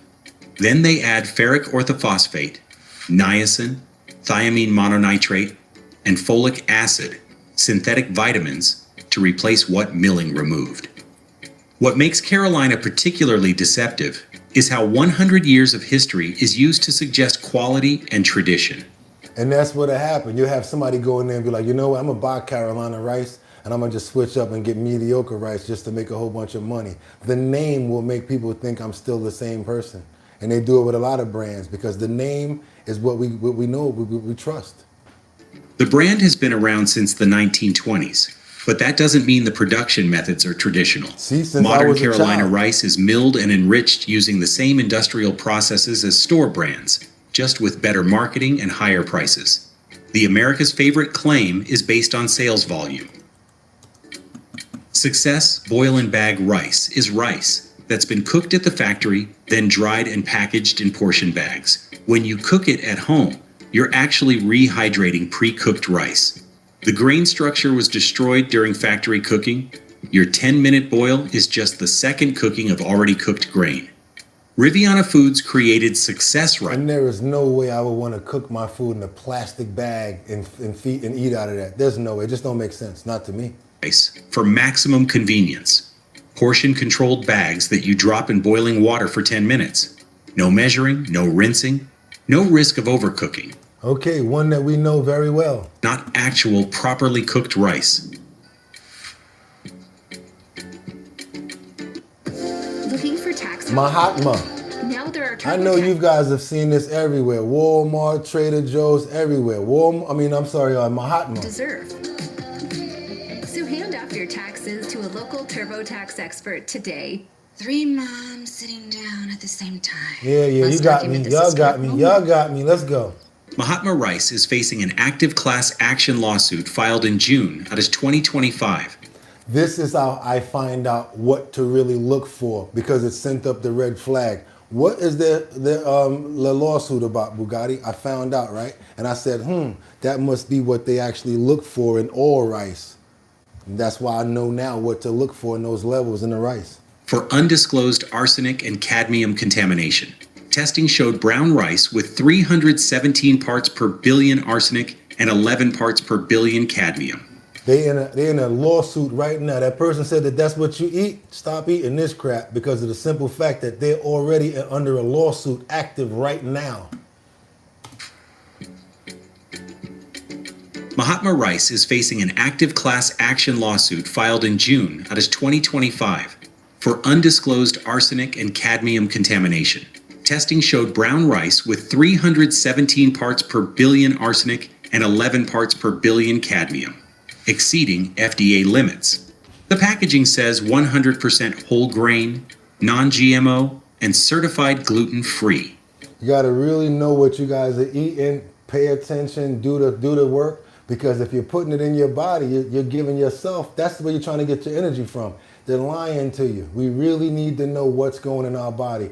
I think 90% of the United States eats rice. Everybody eats rice. It doesn't mention heavy metals. Riviana Foods owns Mahatma, And they've been marketing this as America's favorite rice, while allegedly selling contaminated product. The lawsuit claims false labeling, presenting the rice as safe and healthy while testing reveals heavy metal levels that exceed safety standards. This isn't about enrichment or processing. This is about contamination. Rice naturally absorbs arsenic from soil and water more readily than other grains. That's a known issue in rice production. Responsible rice companies test for arsenic and source from regions with lower contamination. The lawsuit alleges Mahatma failed to disclose contamination levels that consumers have a right to know about. The sharp chemical odor reported by consumers is another red flag. Rice should smell nutty and slightly sweet. Chemical odors suggest contamination or improper storage. Let's keep on moving forward, you guys. It's time, because you always say that to me. Bugatti, you always show us the bad, but what about the good? And that's why I always cut it at a certain point to let's see what is the good rice. I want you guys to see the difference. The way that it's explained is just so much different. I'm going to be going down to the Chinatown area and different places. I will be using these rices from now on. Don't care if they're more expensive, just because of the way that they're treated and the way that they bring them to us. Let's keep on moving forward, you guys. Let's go. But the quality is honest. The rice is grown in Thailand, where jasmine rice originated. Thai Hom Mali is a specific variety known for natural fragrance and soft texture when cooked. Golden Star sources this variety and mills it properly. Golden Star, Thai Hom Mali, jasmine rice. One good selection. Over-polished to the point of requiring enrichment, not under-polished to the point of leaving excess starch. What makes Golden Star significant is the consistent quality at reasonable prices. Customer reviews are 4.5 to 5 stars because the rice behaves predictably. It cooks properly. Someone says, who that? Okay, I see you, Cruz says that's the one I use with the gold spoon on the bag. Okay. Smells fragrant, tastes slightly sweet, and has soft texture. This is what rice should do when it hasn't been destroyed by poor milling or pre-cooking. So you guys the know rice I'm is telling non-GMO, gluten-free, and cholesterol-free. Standard claims for rice, but worth noting because they're not hiding behind enrichment or conversion. This is rice that was grown, harvested, and milled without requiring synthetic vitamin addition or parboiling to make it shelf stable. Golden Star represents the baseline for acceptable rice. It looks good. It's not the best rice available, but it's honest quality at fair prices. Okay. You're getting actual jasmine rice that was milled properly and packaged without gimmicks. For most people shopping at regular grocery stores, this is the best option available. At $21 for a 20-pound bag, Golden Star is good value. You're paying about 7 cents per ounce for quality jasmine rice, not for broken grains or pre-cooked convenience. Authentic Royal. Authentic Royal Basmati rice is aged for 12 plus months and this when we start getting into it. I'm talking about this rice looks so pretty, look like a flower. Controlled silos before packaging. That aging process is traditional for basmati. Look at the bag. It allows the rice to dry slowly, concentrating flavor and improving. That's not AI right there, y'all. Somebody feed me this right here. I'll be like, hold on a minute. Thank you. And I'll just be staring at the rice like, I ain't never seen no rice this pretty in my life. Texture. This is rice that's been given time to develop, not rushed from harvest to package. Basmati rice from India and Pakistan is traditionally aged because fresh basmati is too moist and sticky. The aging process reduces moisture content gradually, allowing the grains to firm up and separate better during cooking. It look good in the hand. Like no dust in it. Like, look at that. The result is basmati that cooks into long, separate grains with the characteristic nutty aroma. What makes Authentic Royal significant is the transparency about aging. Many basmati brands claim aging, but somebody says somebody got too much time on their hands to stack that rice like that. Don't specify duration or method. Authentic Royal states 12 plus months in controlled silos. No, it's not even stacked. It looks like AI just poured because it's just clean, good rice. It's not, look at that, poured regular. You don't see the extra, where it's looking like it's a little mashy on the end, where it's looking like it's not firm. This is rice that you eat and breaks up like a vegetable, like rice. I know what y'all talking about. Doom, doom, doom, doom, doom, doom. Rice, rice, baby. I told you, that's why I set it off like that. Which is a verifiable process. The rice is also sustainably grown and unenriched. No synthetic vitamins because proper milling preserved natural nutrients. The texture and aroma are proof of quality aging. Properly aged basmati elongate. That's right. I admit it. I am a racist. Sound like if I wasn't from down south, I'll be saying the other word, right? But I am a racist. It's during cooking. The grains nearly double in length and stay separate. The aroma is subtle and nutty, not sharp or chemical. Tell me that food don't look good right there. I'm ready to say, can I get a plate, please? These characteristics come from aging, not from additives or processing tricks. Customer reviews consistently rate this rice 4 stars because it delivers what basmati should be. Long grains, separate texture, nutty aroma. There's a couple more, you guys, but you know how we do it. I'm going to let you guys go look at the rest of it so that you guys got something else to look at. But where you got to go? In the link in the description. Click the link in the description. That's going to take you right to this video. Also, everything that we went over, from the good rices to the bad ones. And what did we learn, you guys? Even the people that kept going back and forth with me. Even the people that kept going back and forth with me. Did you hear one thing about Extra and Jasmine? Did you hear them talking about rinsing anything? Did you hear them talking about having to rinse at all? Let's keep on moving forward, you guys. That's right. This is not real rice, even though the bag says it is. That's the name of the video. This is not real rice, even though the bag says it is. And even though the bag says it is. That's the other in the parentheses. Okay. The name of the website, I'm sorry, the YouTube channel, the page is Built to Eat. Built to Eat. That's right, you guys. When you want to go check that out, again, the link is in the description. Also, all of the bad guys, all of the good guys. We got to keep it moving because it ain't over. Don't you ain't like the beat? Oh, groove me. Oh, hold up. Baby, tonight, when I get you home tonight. That's right, you guys. It's not over. It's Purple Sunday extended. And we're going to keep on moving forward because we got more videos to get into. I want you guys to see a baby, a child, a little angel that rescues his elderly woman from a blaze. Couldn't get the fire department there on time, so he dragged his grandmother out of the fire. Let's keep on moving forward, you guys. Let's get on over to Tennessee, to Lawrence County, to this little hero that's going to be announced right now. Yes, we have a fire. We have an injured. Okay, you have a fire? We have a fire. We have an injured. Listen now. This is the scene Thursday morning as firefighters arrive at the home. Our house just caught on fire. As you can see, the fire is unchecked, with flames leaping through the roof and several other outbuildings in jeopardy. Yes, ma'am. Please hurry. Before firefighters get on scene, frightened residents will make this call to 911. But we do have an injured. Okay, one of you is injured. Everybody's out of the house, but somebody's injured? Yes, ma'am. How bad are they injured? We just heard that she has severe burns on her neck. She got severe burns on her neck and she's 72 and she's crippled. She's 72 and she's crippled. And she's crippled?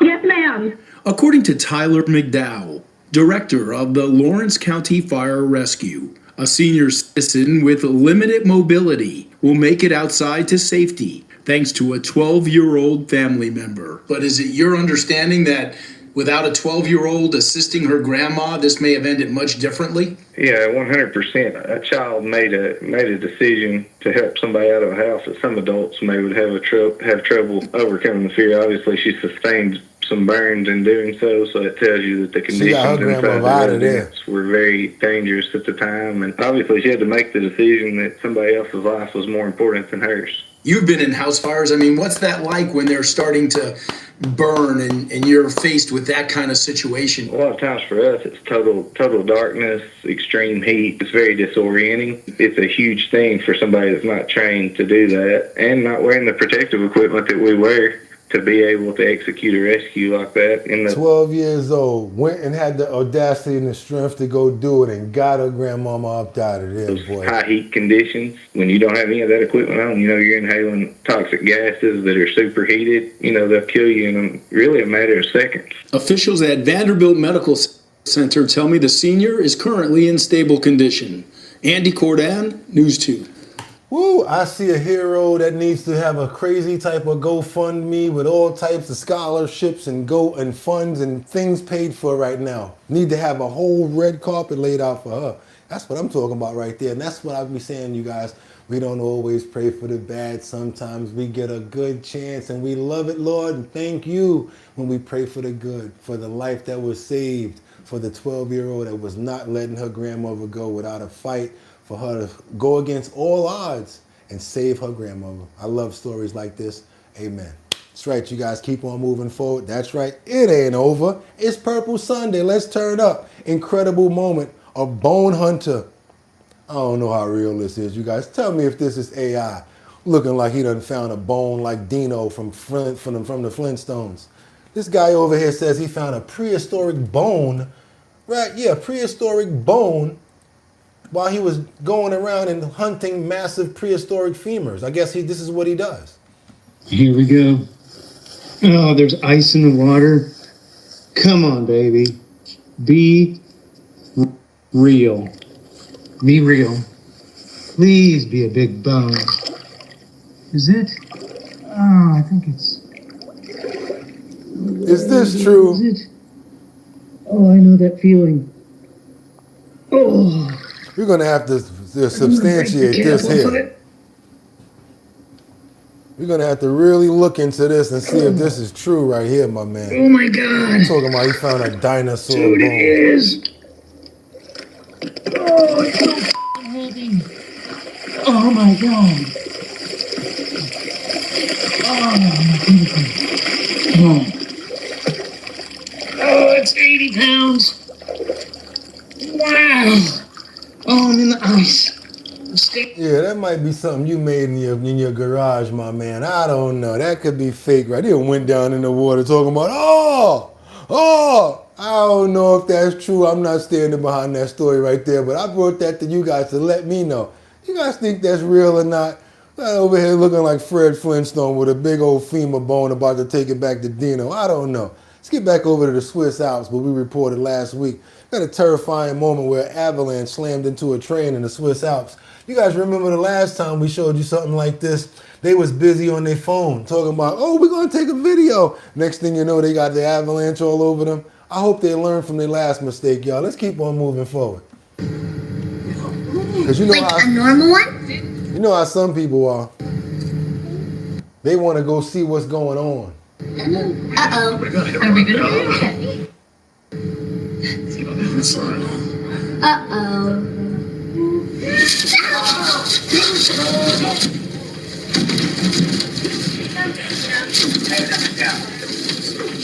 A real avalanche hitting this train. Woo, they lucky, boy. They lucky they still moving. Podívej. No, tak asi proto se nemůže dneska lyžovat. A real avalanche. Woo, that train luckily had enough power to keep on getting through that, boy, because if that avalanche was any stronger, that train would have been like boom, boom, boom, boom, boom, boom, boom. Keep on moving forward. We got a kitten, and this man says, I'm allergic to cats. But he had to save this kitten that was literally frozen to an ice beam as he was crying for help until rescue came. And I do believe that they sent this man, even though he said that he's allergic to cats, he could not leave this kitten out there in the storm, freezing her little body away. If he would have, I gotta tell you, I don't think that she would have been able to make it. And I'm so happy that he decided to go against, being allergic to cats and saving this little baby right here. Because her paws are literally stuck to the metal beam. You stuck? You ready, kitty? What are you doing, kitty? Underneath our finger dock. I could hear the cries of a cat. I'm allergic to cats. You okay? She didn't move. So I thought she was just scared of how high it was to jump down onto the ice. I literally made you a catwalk. Why aren't you coming? She was stuck. She was stuck to the beam. She's frozen stuck to this. Frozen stuck. Is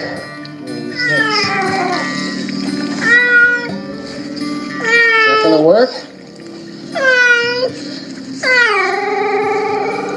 Come on, we just gotta warm up that metal.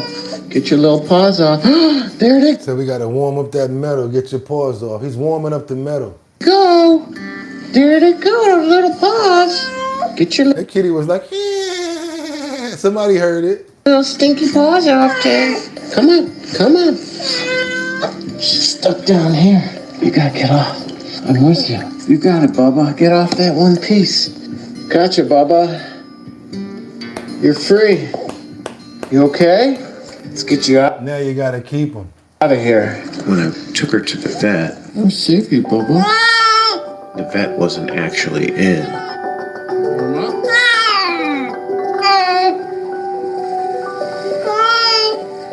You're okay. As warm as I could, we decided to foster her. Shout out to Mark Dorfman, who has a shelter, and they take care of animals, and they take care of strays as well as kittens. Shout out to Mark Dorfman. We know what you do. Because I'm allergic to cats. In the meantime, my daughter has created this incredible bond with Chili. She's eating fast at the chicken. She named her Chili. There's no way I'm going to be able to break their connection. She's a happy kitty now. On top of the bond that I've made with Chili. She's a part of our family now. Looking back, it feels like I got struck by lightning. Chili has changed my life in so many ways. She came along at a time where maybe I needed to be rescued.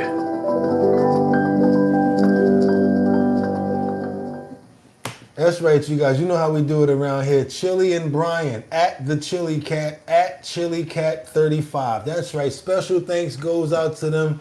And I love stories like that because we always know that we love the animals over here no matter what. And if you're trying to make some money,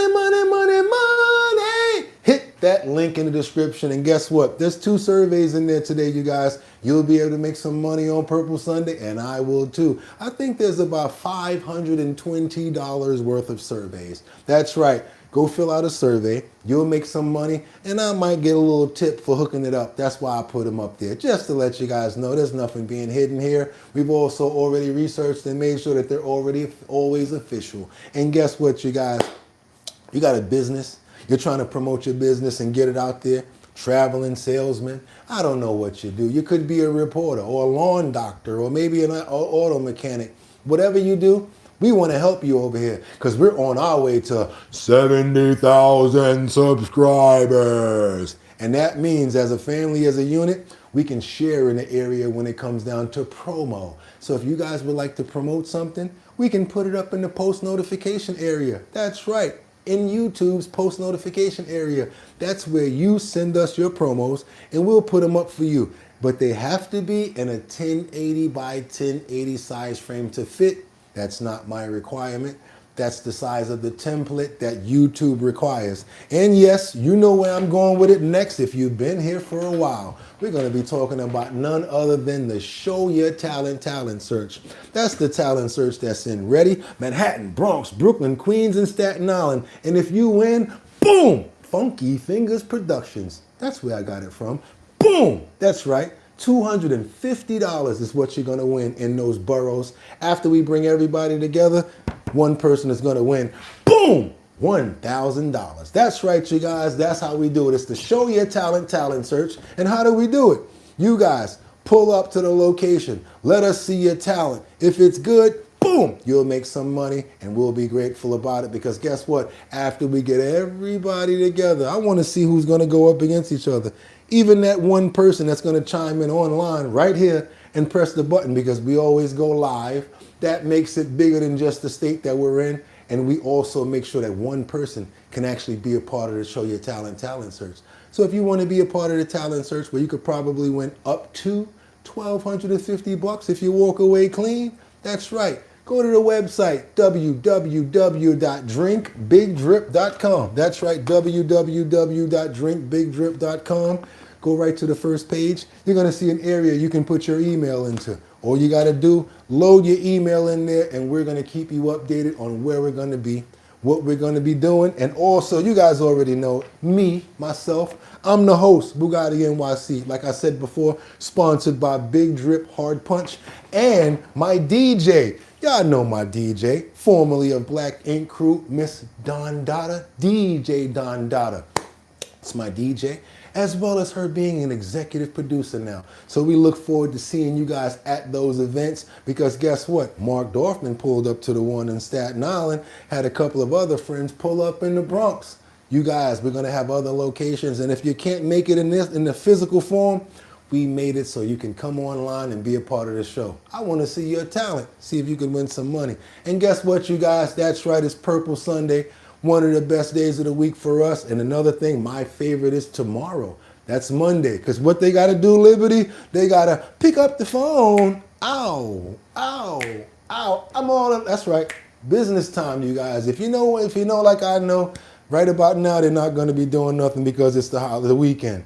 But once you get back to Monday, you make that phone call, you keep on pushing through, you have a better chance of getting through. Around Wednesday, they start saying, well, you know the weekend's coming.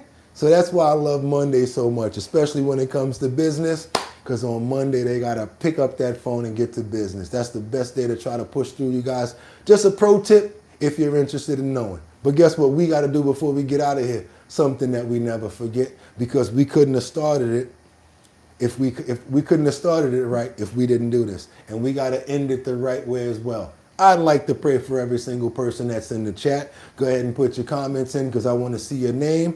I want to pray for you. I want to pray for love, happiness, security. I want to pray for understanding and an opportunity for us to meet on a fair grounds where we can always get over things as humans and not just part of a party. I want to pray for your animals as well as yourselves, you guys. Let's get it going. First of all, we're going to get it going with Terry. Want to pray for her and hope that her leg is doing much better. Even if it's not, we want to just pray that it gets better. We want to pray for Rebecca Lanya and Bueno, who we always pray for. Who else we got up in here? We got Liberty and Justice. Thank you so much for always showing up and representing. We got Miggity. I see Miss Swanza up in here. I also saw Crystal Frost. There you go, Liberty. Rebecca, you know we love you. Batty Lynn. There's no me without you. Casey, my brother, you already know how we get down. That's my brother right there. Love you to death, and I hope that the job situation is going phenomenal. We 100% behind you. When you're not here, bro, we make sure that we pray for you. So whatever you're doing, understand that we love you and we got your back out there. Also, Eric, we got love from Ad Rains, hallelujah. Also, Jay Wood, I seen you up in here early, Jay Wood. Don't even think that you don't stand out. We love you. We got massive love for you. Same way we got love for Audrey. Mega Dub. Come on now, I like the way it sounds. Mega Dub. Don't even play with me. You already know I rock with you, Crystal. We already got V up in here. Seen V a lot. Nope, that's right. We already got Eric. Come on now, you know I got to rock with Eric. I ain't going to tell you why. Marty. We got El Ghoul. We got Casey in here again. Rebecca Lanya and Bueno. Abriel. Ad Rains. Thank you so much for becoming a member and being a member, because we love you over here. Kia, we already see Audrey up in the building. Miss Swanza, want to pray for you as well and hope that you're healthy and doing very well, as well as to your son and all your family members. Blue Steel and the choir saying, hallelujah. There we go. That's right, you guys. Ad Rains. Vernie, I see you over there, Tanya. Don't think I don't see you down there, Winter, who always stays on point. And I really love doing it. I really love rocking with you. I really love it when you're here, Winter. You make the show go so much better because you got so much common sense and the comments are just so dope. Jeffrey, thank you so much. And yes, you guys, Jermaine, Teddy, Sarita. We also got Miggity up in the building. Thank you for coming up, because I definitely want to pray for you. Audrey, Ad Rains, Tanya Zimmer. Just wanted to tell you guys, Sam Champion, Mark Dorfman, Tim Majen, Harley, you can still come back home, boy. You ain't got to spend no money. We still love you. Know what I'm saying? We ain't do nothing wrong, and we always got love for you over here. So guess what? With that being said, Amen. And y'all know what's up. Like I said, tomorrow's Monday. Trending topics, current events, much, much more. You have not joined the channel already. What are you waiting for? You got a couple of seconds.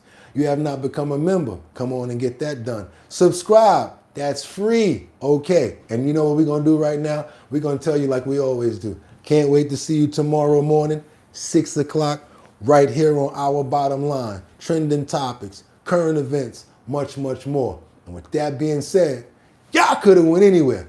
But the fact of the matter that y'all came here to chill with me on Purple Sunday for Our Bottom Line.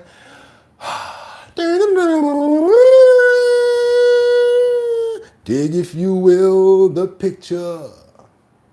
I appreciate you. Get him! Peace. One. See you guys tomorrow.